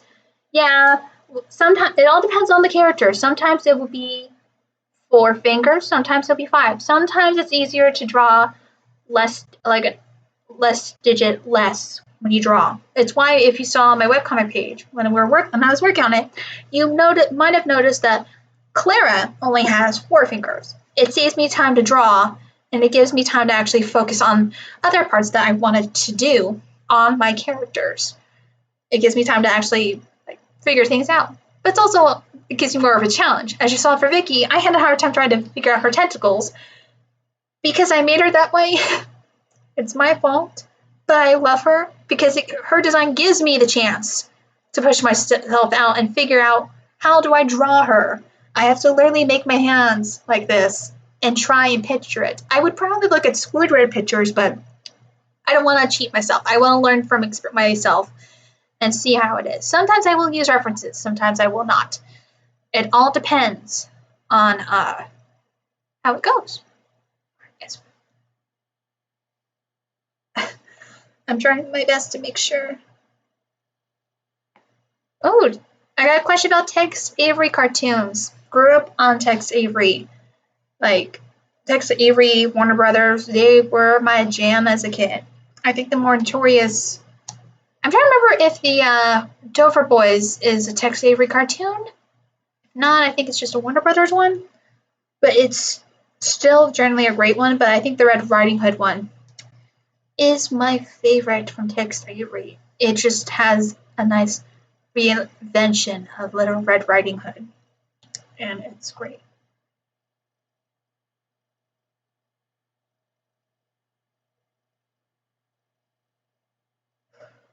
Right? Sorry, I was just looking at something real quick.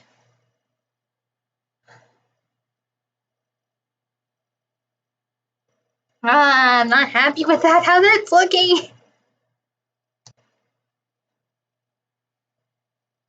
There we go. And that's as close as I'm going to get to it.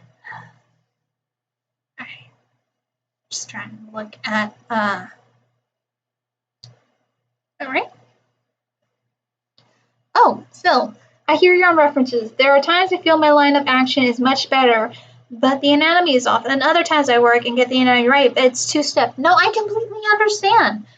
Sometimes I know that people say, hey, don't use references.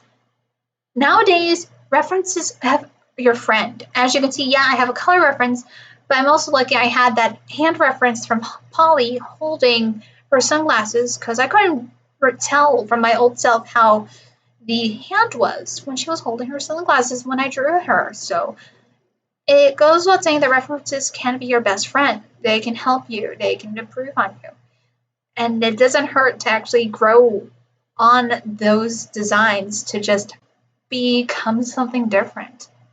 Like, as you can see, Polly is more alive because I found a nice reference of someone sitting and I loved how they looked and I wanted to do that. And that's why she's alive more in this pose. Because, like, yeah, is still lively here, that she's just standing. And it goes without saying, what's there? Okay, we got a question. Have you ever seen the Disney Dead Zone, consisting of Home on the Range, Chicken Little, and the Wild? Never heard of the Dead Zone, but I have seen all those films. I will say honestly, out from all those films, Home on the Range is the one that I almost walked out of the theater on, but I couldn't because I was with my mom. And if I remember clearly, I don't remember what film my brother and my dad were seeing. But it was around that time Dodgeball came out in theaters and Prisoner of Azkaban.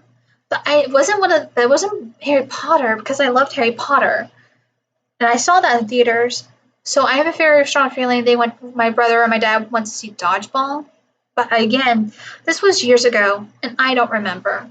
But Home on the Range, I was so hyped for this film. And then, especially seeing it on Disney Channel, on the Disney 369, 5, or 3, or the small Disney segments in between, talking about films. And, like, sorry, out of breath. I was excited for it because it was animation, and there was rumors it would be the last hand-drawn animated film. Well, this would be long since busted by Princess and the Frog, which is a great film that you need to, if you haven't seen it, watch it. But it made me feel disappointed. But the characters, the story, and the actual songs, which are heartbreaking because they were done by Alan Menken, like, it didn't feel like a Disney film. It felt like Disney tried at a Disney film. And it generally was not funny one bit. And that was like the last time I ever really felt disappointed. Like, I didn't walk out of the theater. I almost wanted to, but I couldn't. I meant to see 365. It used to be one of those in-between slots that would appear in between on, wasn't even commercials. It was like, it was between like the what was going to be for advertising for Disney shows, and also it was basically information about the parks and film updates and about for movies that Disney was doing at the time. It's how I know that was back in my day when they used to do that kind of stuff. Don't know if they still do. They probably still do. Just never watch Disney Channel anymore. I've grown up, and I'm saying I'm old. It's fun. It's fun to talk about things that make me old. But it happens. It happens.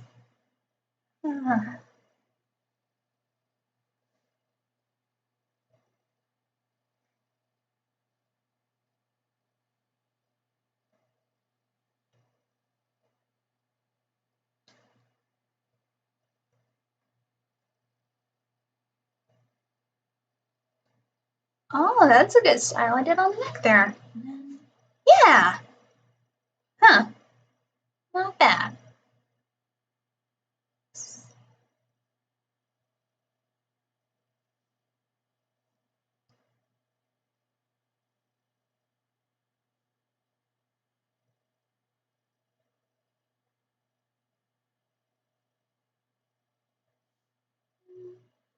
Actually, yeah. Okay. God, I don't know how I am trying so hard to remember how I did this. My God. Looks like I actually did do all there. Okay. This comes to the question of, can I remember how I did certain things? Will I? Maybe. Who knows?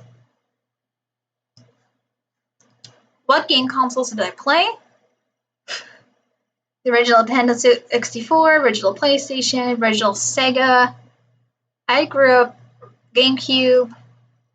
I grew up on whenever Nintendo released something, except for like the Virtual Boy, but started off with Sega, then started off with Sony PlayStation 1, PlayStation 2, PlayStation 3, still have a PlayStation 4 for streaming. I still do games. I have managed to update almost every single Nintendo system. Like, I even done the Game Boys, the GameCube, the Game Boy Color, the DS. I grew up with all those things, as though I keep my best to stay with the current generation. And also because games evolve, and sometimes there's a game I truly want to play that's on the certain system. Oh. Alright, alright, let me save this. No. Sorry. I'm going to save this piece real quick. I'm going to be right back, so do not go anywhere.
I'm back. I just need water refill.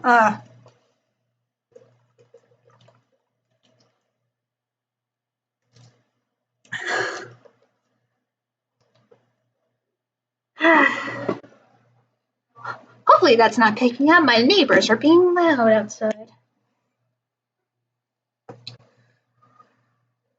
And now they're living like hyenas. Things you when you live in an apartment complex. And I know we got questions. The GameCube voice used to scare me. Oh no, it's okay. I'm sorry about that, Garnet. I actually never had like any game voice that scared me as a kid, but then again, my brother used to play, and I used to play Conker's Bad Fur Day, which is surprising they allowed us to play a rated M for mature game as kids, but at the time, I don't think my folks looked at labels. I think my brother just wanted the game, and my folks bought it. And as an adult, you don't realize how, like, so much that game was able to do to reach, like, for kids to play. Like, it's crazy for an adult game to be there, and it's fun. Who's scarier, the Country Bears from action movie or the ones from Campy at Walt Disney World? I wish Holly was here to answer that. She would give you a good question. I think the costume characters are very cool. They're just like, but like some of them are cool. Some don't have designs that translate well, at all. I think the one mini great bear, the golden fur. I don't remember his name. He's terrifying. Big Al looks tired, but at least he's not scary. And then the one bear that's just looking like surprised, like, ooh, like, can you give him another expression? He looks like he's kind of like stuck in a whistle. Like he's looked like in the one that like one scene from Blue Collar TV. The if you do make that face, you'll stay like that forever. That's what it reminds me of. Ugh. And I think there's like another bear that I'm forgetting, but I don't know. But the live action film, those, I think when you show their teeth, they're scary, but the actual design on the bears are truly wonderful. They're wonderful puppetry animatronics done but with people in those suits, making them fantastic and making them wonderful. Fortunately for the film, this was Disney where they wanted to try and make a animated attraction movie and it didn't turn out well, and then Pirates became a success. Except there was the Haunted Mansion movie. So, the live action ones, I remember seeing the trailers, finding them scary looking. No, that's fine, Garnet. Everyone is completely different when it came to like the movie, how they felt of being scared. But yeah.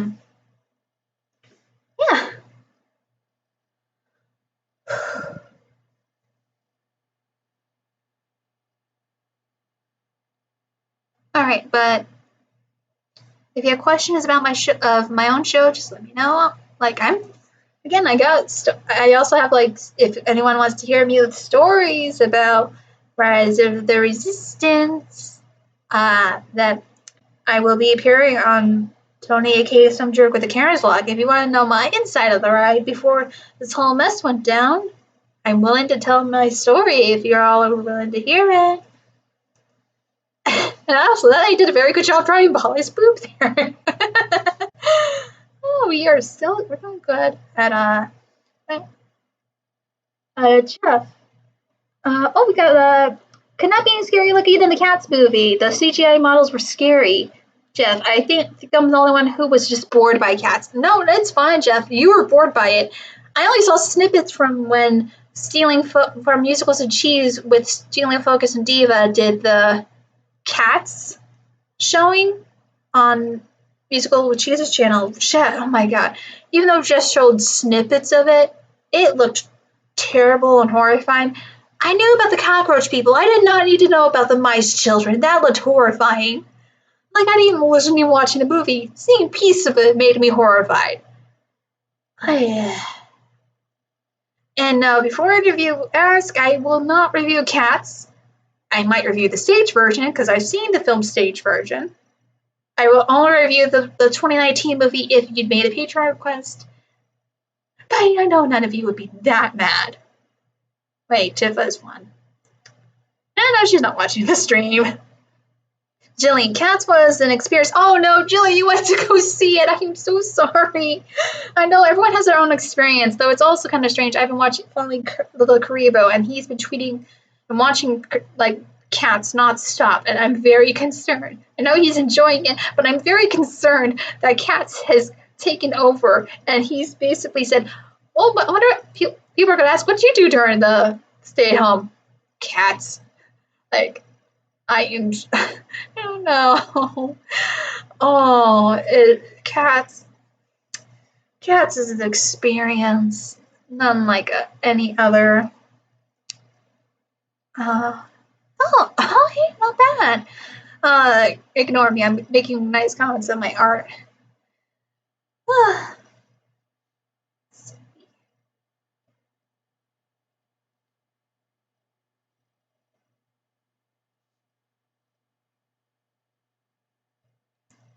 Let me save it real quick. I'm gonna just tweet that we are still going strong. So I'm gonna go here.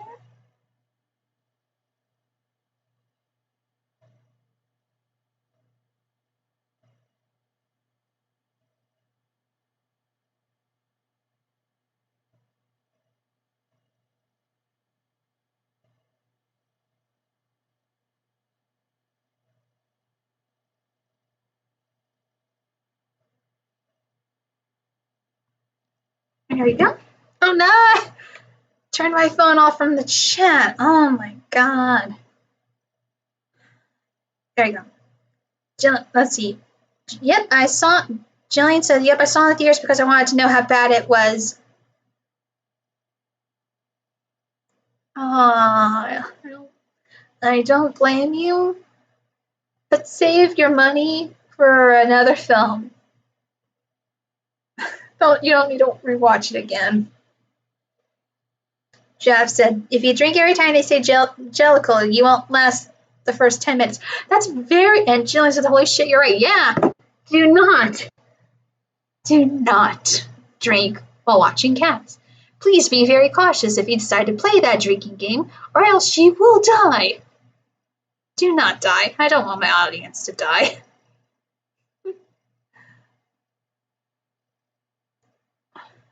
Hey. Working a little bit on the hair. I kind of like how Polly has the short hairstyle cut that she has going on for herself. But then again, she put all of her hair into a ponytail too, so.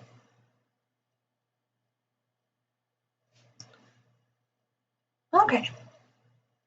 I feel like that would be a murder weapon for a movie made 20 years from now. Oh, that's funny. Tom asked a question about Fire Emblem. Am I a Black Eagle, Blue Lion, Golden Deer, or Ashen Wolf? I've actually never played Fire Emblems, so I do not know what's in those classes. I'm so sorry. But if I wanted to go by how the names are, I kind of like the sound of Golden Deer. It sounds more like it could be from nature. So if I went just by the name without knowing what's in the game, I would go with that. Oh, I was doing so good with the swirl. And yeah. There we go, guys. Look at, we go back on that. And there we go. Look at that. Actually, even though no one's requested my little story, I'm going to tell you the story of how I was able to rise the resistance before this whole mess happened. So you kind of get my story sneak peek from my day with my friends. Fire Emblem says Fire Emblem 3 Houses is great. That's cool. I don't know when I'll be able to play Fire Emblem. Well, I just don't know. Like I don't know why. Very intensive RPGs, video games are very different for me. Like it's why I'm grateful Rosen is able to play those when we do streaming. But I don't know. We'll see how that goes. I think we. Oh wait, can't remember if we are doing Fire Emblem. Yeah, I don't remember. Yeah, fun. But those are basically Hogwarts houses apparently. But okay, so it's kind of like Hogwarts. Okay, I didn't know. And I got this Komodo right. It's so weird. Oh, it goes down her whole arm. It's too late. I made part of it making it go like that. It's too late. Made it bundled. Oh well. I'm not gonna fix. Just be weird. I'm gonna leave it like that. Right? But here we go. I'm gonna tell you the tale of how I was able to get on Rise Resistance after 14 hours. Here's the big story. The day we went, me and Rosen woke up at, I want to say, 5 in the morning. Because at the time, Rise of Resistance was almost open for a month. Or for a couple weeks. I can't remember which. It was a couple weeks. And Tony wanted us to get to the park as early as possible because you had to sync your passes with each other for your group to try and get into the ride. So what happened was we get there. We are not far away from Disneyland. We're like 20 minutes away without traffic. So we get in our car, leave around 5:30 after breakfast. We figured the parking lot will be open around 6, like it usually is. Not this time.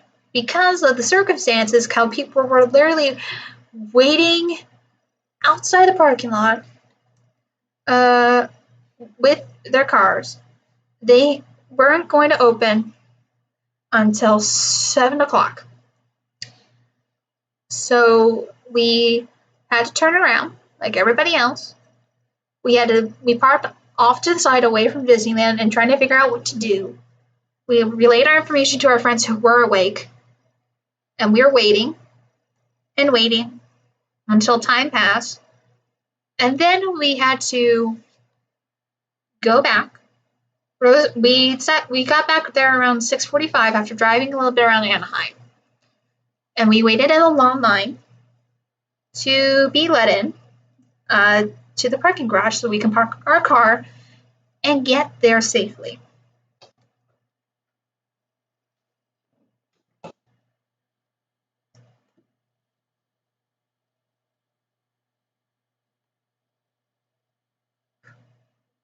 But actually, let me give me 1 second. I'll be right back.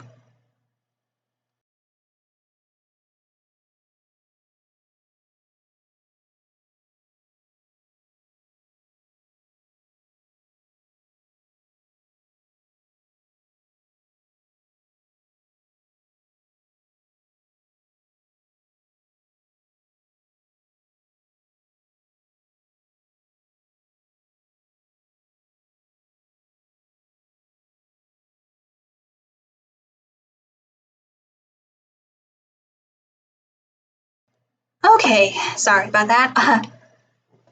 Back to the story. We were able to get through to the parking garage, the Mickey and Friends parking garage. And we were redirected through the parking garage to it was at the time still brand new, Pixar Friends, which is actually a lot closer to, I've drawn on the wrong layer. It happens. I'm grateful I'm on a different layer so I can do this. There we go. But we're parked in the Pixar and Friends parking lot, which is a lot closer. Instead of Mickey and Friends, because that's a little bit further away when you get dropped off. And we were excited because we're going on the ride.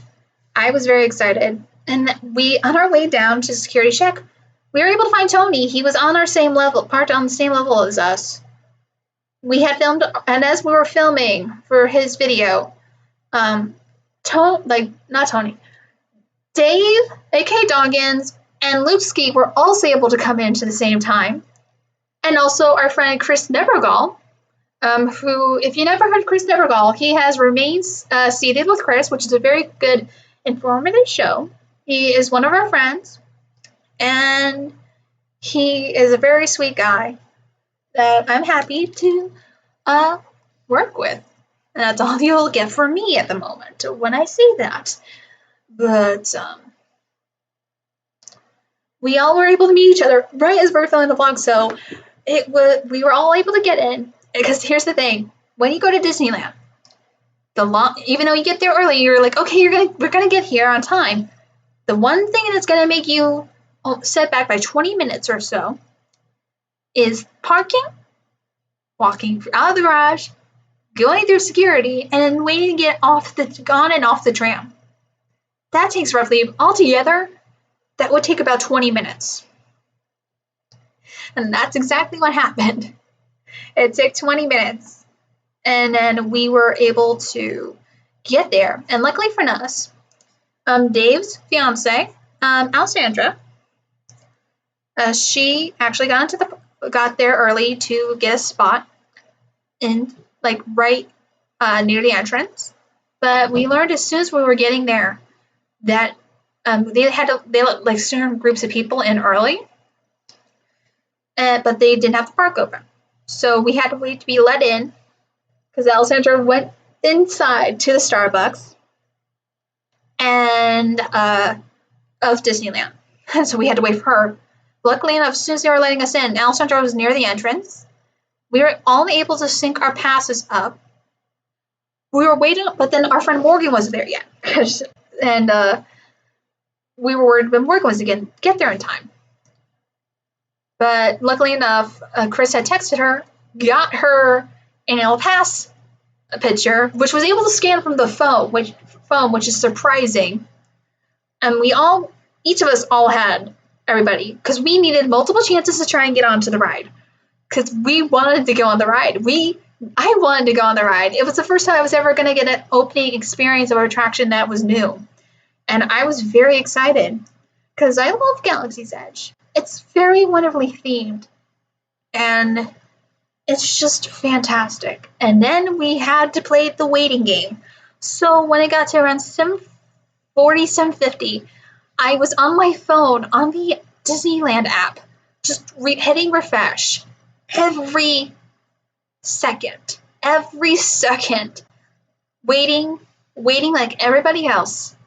And as we were waiting, our group wanted to get like fast passes for Star Tours, and since we're already linked, so we didn't need to like get everybody's ticket. So they went off to go get fast passes for Star Tours for us. And as they were and they also were having the apps open on our phones so they can do it. The ones that remained in Main Street were me, Luke, and Rosa, while everyone else went to go get fast passes for Star Tours. We were waiting. Minutes were counting. There's this whole giant group of people on Main Street. They're all waiting to get rider assistance. All of them have that goal. Get on this ride. They're all anticipating. And as soon as it hit 8 o'clock, the menu changed. We were all swiping. As soon as we swiped, we were trying to enter information, trying to get everything in. As I'm in the middle of doing that, and I try and hit next, it says, "Oh, the information has been done." And I'm like, wait, did we get it? And it took us a minute, and we realized we got it. And we're like, who did it? Who did it? Rosen's like, I did it. And we're like, my baby did it. We're going on Rise of the Resistance. I moved. The line work. Shit, that's good. We're going on Rise of the Resistance. And he said years of getting PWG tickets proved right. Him waiting for wrestling tickets was our saving grace. I had filmed our reaction because I was very excited and happy. I was trying not to cry because we were going to ride Rise of Resistance. We finally get to enjoy this ride that a lot of us have been waiting for like a while, because this ride was originally going to open when Galaxy's Edge opened, until they noticed an actual glitch, and they saved the one in Disney World, but had to push Disneyland's opening back a bit due to the glitch. And so we actually filmed vlog stuff for the whole day. We not only filmed vlog stuff for Tony's stuff, we also were able to ride the new editions on Star Tours that had Rise of Skywalker on it. We gave our opinions on that. That's going to be part of the video. And then we spent most of the time just enjoying the park, got to do Space Mountain, and had an emergency evacuation off of that, like right at the beginning. So I could say I've been evacuated off of Space Mountain, but that's it. We had a great time, and our group number was around 65. That meant we weren't going to get on until 3 o'clock. As soon as we're getting there, we see people being walked out of the ride, and we're like, what happened? Ride had shut down, meaning that we don't know what was going to happen, if we were going to get on the ride or not. And then we went and waited in line to be let in, and they were letting people in, scanned our ticket to go through. We were also joined by Morgan, and she was able to get through, and we were also joined by our friend Sydney, who was able to also, she wasn't with us with the group, but because she works with a mouse, she was able to still be part of our group, and had to get like permission to be let in with us, which she did. And she's a sweet girl. And so we were able to get through. As we're going through the queue, we immediately stop. And we're like, what? We're like, no, this can't be. But it was. The ride had stopped again. And we kind of learned why afterwards. We learned that there was an issue with the seatbelts. Something happened with the seatbelts that it wasn't allowing the guests to get out. And we were like, we made it this far. Yeah, we're tired, but we made it this far. We're not going to move. We waited for almost 2 hours. Almost 2 hours. And during that time, luckily enough, the cast members were allowing people to leave out of the line if they had to use the restroom, which had to do that. I'm grateful they were allowing us to go back into the line because we were waiting for a while. But as we were waiting, there was a family right next to us, and like we do, which actually I noticed. I remember now that was not put in the Tony's read but bloopers. We actually sang Bohemian Rhapsody when Indiana Jones broke, and that was a wonderful moment. We started to do that in line for a bit. And then, but it turned out the family behind us, their daughter was surprised we were singing in line while we were waiting. And then and apparently for 2 hours, I was wondering why our friends were still singing. And then our friend Chris goes, when we went to use the restrooms, before we went back in line, oh, the girl next to us, she just wanted to hear everybody sing. And my heart got touched because my friends were introducing her to Weird Al too, which is I'm trying to get rid of this line. I don't like how I did this line, which was a magical moment teaching this little girl Weird Al, and it touched my heart. Though here's the kicker: people have patience. They can be patient for a lot of things. People were mad at my friends for singing without knowing the context. Oops. I accidentally clicked lock. Give me a second. I locked myself. Yay, I hope that did not get on screen. It didn't. Thank God. But apparently they were the people around us, without knowing the context of my friends and I's friends singing, they were getting so mad they were literally walking out of line. My friends were giving this little girl who her family and them were so patient, and actually were very understanding with us with them singing, because I gave up singing half in the beginning. They were so appreciative of keeping their child occupied, showing her music, and making her happy. And it touches my heart how there can be Disney magic even when it's not a cast member. It can be even the people that are just waiting in line with you. But here's the thing. The people that left in line, they didn't know what was the next thing that was going to happen. After we waited for 2 hours, we were told through the speakers, because the ride's broken down, we don't know when it'll be fixed, we're going to give you a pass that can go for any attraction, including this one, since it's only for this one.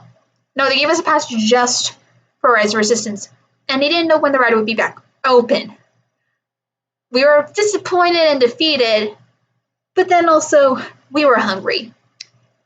We decided to go get dinner and Galaxy's Edge, still stay in the area, and wait.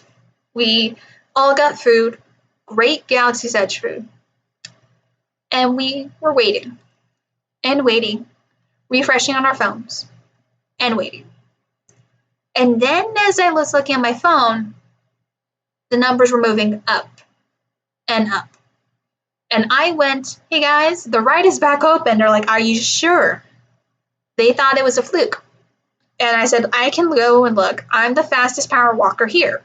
Which if you actually go on vacation with me and go to theme parks, I am needing some water from talking.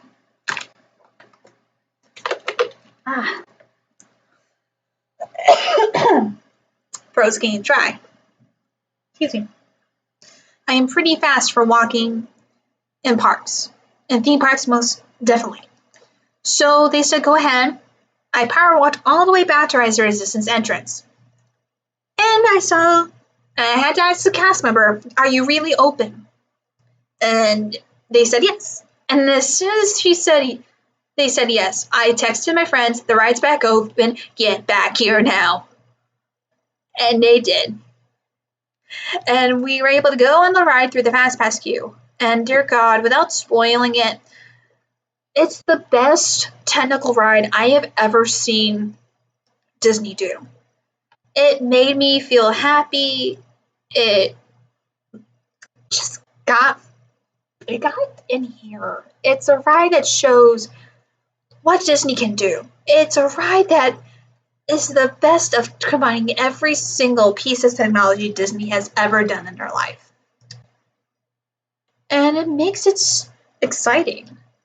And I realized also I should have kept that one line in there through here, so I'm going to fix that quickly. There we go. Just got to erase 3.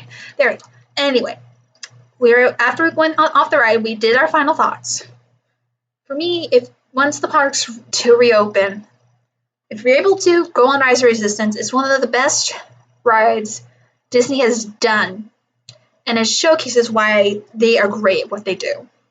And that's the story of how I got Rise of Resistance. Now that that's done, we got some questions. When's your next Disney Parks sing-along review? P.S. There's a country bear behind you. You're going to give you a hug. No! Darn it. All right. My next one, I actually have 2 left. Can you believe it? Even though it looks like I'm holding 4 fingers, I have only 2. I actually have planned of what they are going to be, what they are, because there's only like 2 live action Disney sing-alongs left. The next one on my list, not right now, because this book holds my list.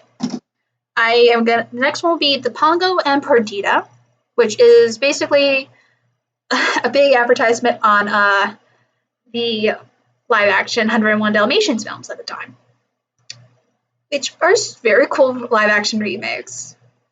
And I actually cannot wait for the Cruella de Vil one coming out. Hopefully it's better than Maleficent, but we'll see. And the last one, the very first one, I will tell you right now, that will be my 50th when I get there. Because I want to plan, that's one thing I have planned. Something I want to make special. Something I want to do that I gotta have to wait for certain things to be open to do. So that will, and also because of how I actually edit my videos, it won't be for a while, sadly. But because again, if I could, I wish I had an editor. I really do. That way I can get like videos out quicker. But right now I don't have an editor. I don't have the money to hire one. But hopefully I can in the future. Hopefully in the future I'll be able to have an editor. Just right now, I don't, but I really wish I could. But that will be my 50th. Let's see. I want Disney World to have a Gravity Falls zone. Yeah, everyone's been asking, but I think because like as time goes on, there's like the Amphibia, which I have watched a couple episodes of that. It's actually very good if you're able to. Well, it's looking good. And I recommend watching that one. Excuse me. It's a very fun show, and I think if they could make over like the Grizzly Forest and DCA, they could probably do Amphibia, but we know that may not happen. There's no way to change the Grizzly section. They don't have a theme to do that unless they want to do like. I mean, they have Brother Bear in there anyway, so. Went to Southern California once. Never got to do Disney. Got to see my first and only anime store. Mall had an anime store of nothing but anime. Cool.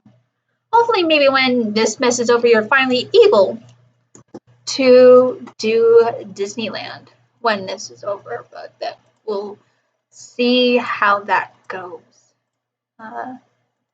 That's the hand, so I'm gonna make sure I label it as sketch so I don't go over it. I'm gonna do lines. Let's see. I also watch Amphibia, Owl House, and DuckTales reboot. That's cool.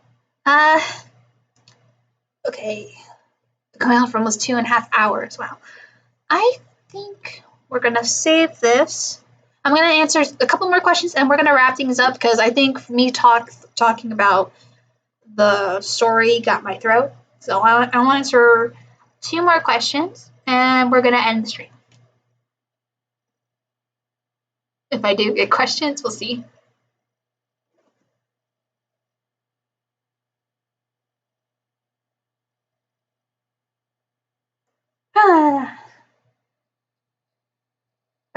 I like how the line work turned out. Did very good. If I ever do the colors, I probably will make a pattern. It's better making a pattern than trying to go freestyle. Let me just change that. There we go. Okay, it's bad. Actually, I like the angle how I did this. It's just probably might turn it later. Actually, let me turn it now since I got the thing going. Because sometimes, if you like it at one angle, it's better changing around. There you go. I can always do that later, but if I take the sketch, you can't see the sketch, but it looks a lot better when you have something tilted at an angle. There we go. There we go. That looks great. So, want to say I appreciate you sharing about the Disneyland trip, planning that with my girlfriend in the future. So lots of mental notes taken there. No problem, Phil. I do my best. Just also makes one thing I forgot to say when you go to Disneyland, wear comfortable shoes and have water with you. And also make sure you know what food you want to have there because if you have allergies, sometimes certain places may have like certain foods. Like when we had lunch, one of our friends actually recently learned they have like a gluten allergy. And luckily enough for me, since I watch Random Land videos, because Justin Scarred actually has a gluten allergy, can only eat the only gluten-free food that's in Disneyland that I know of, and that's in the Pizza Planet restaurant. So, which she said was not bad. And the pizza's not bad. I think they updated the recipe.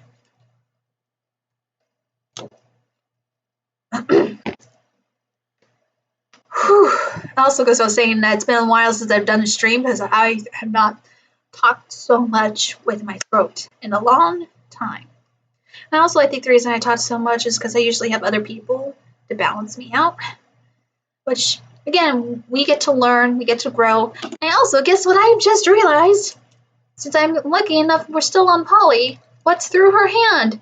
The sunglasses. We're just gonna erase that gently. There we go. Alright. Well, I'll try and take one more for you guys, and then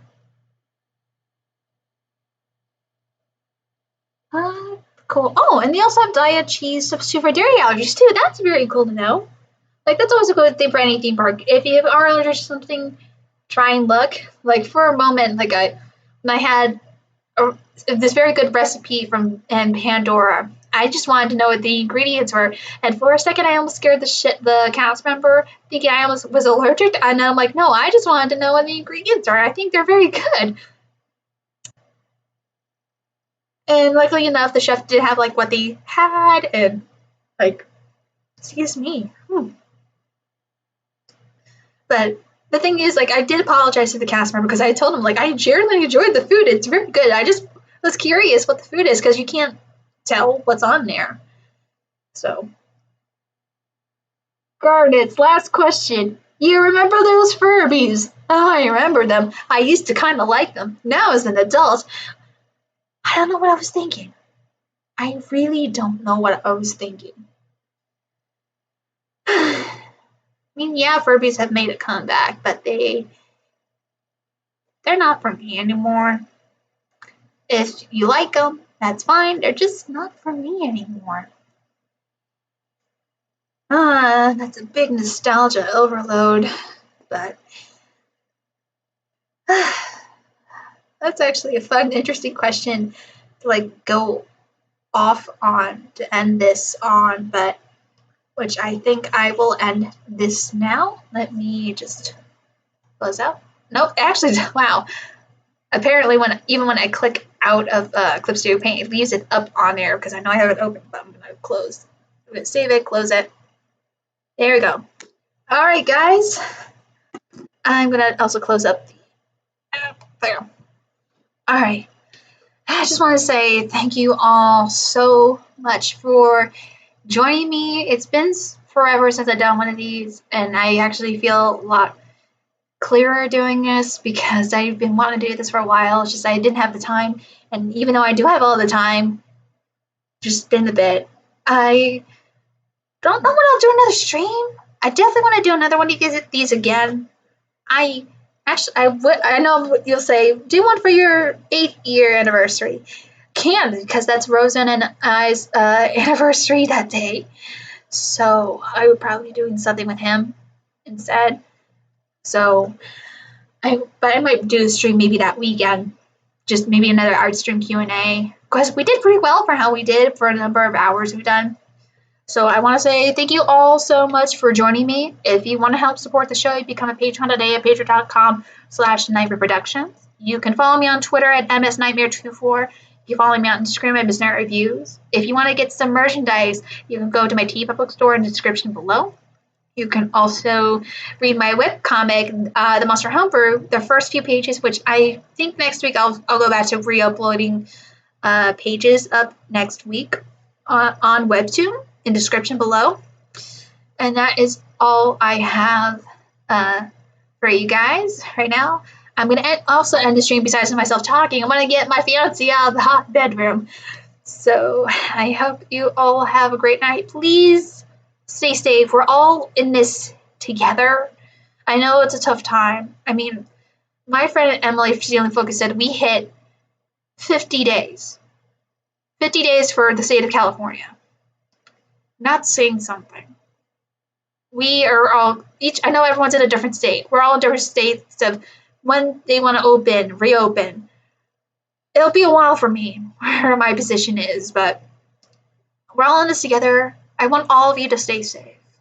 I hope you're all washing your hands, hoping you're doing the measures to keep yourself safe out there. Like, if you feel like going for a walk, please do. Just make sure you're wearing a mask and follow the social distancing. I know it's a lot. We're in an off time, but if we do well, we can hopefully enjoy life again.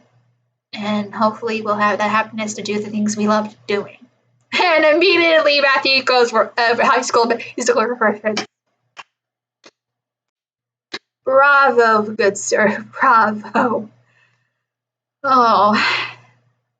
Well, I know that really is all I have for you guys for today. So until next time, I will see you all in the next stream. Bye.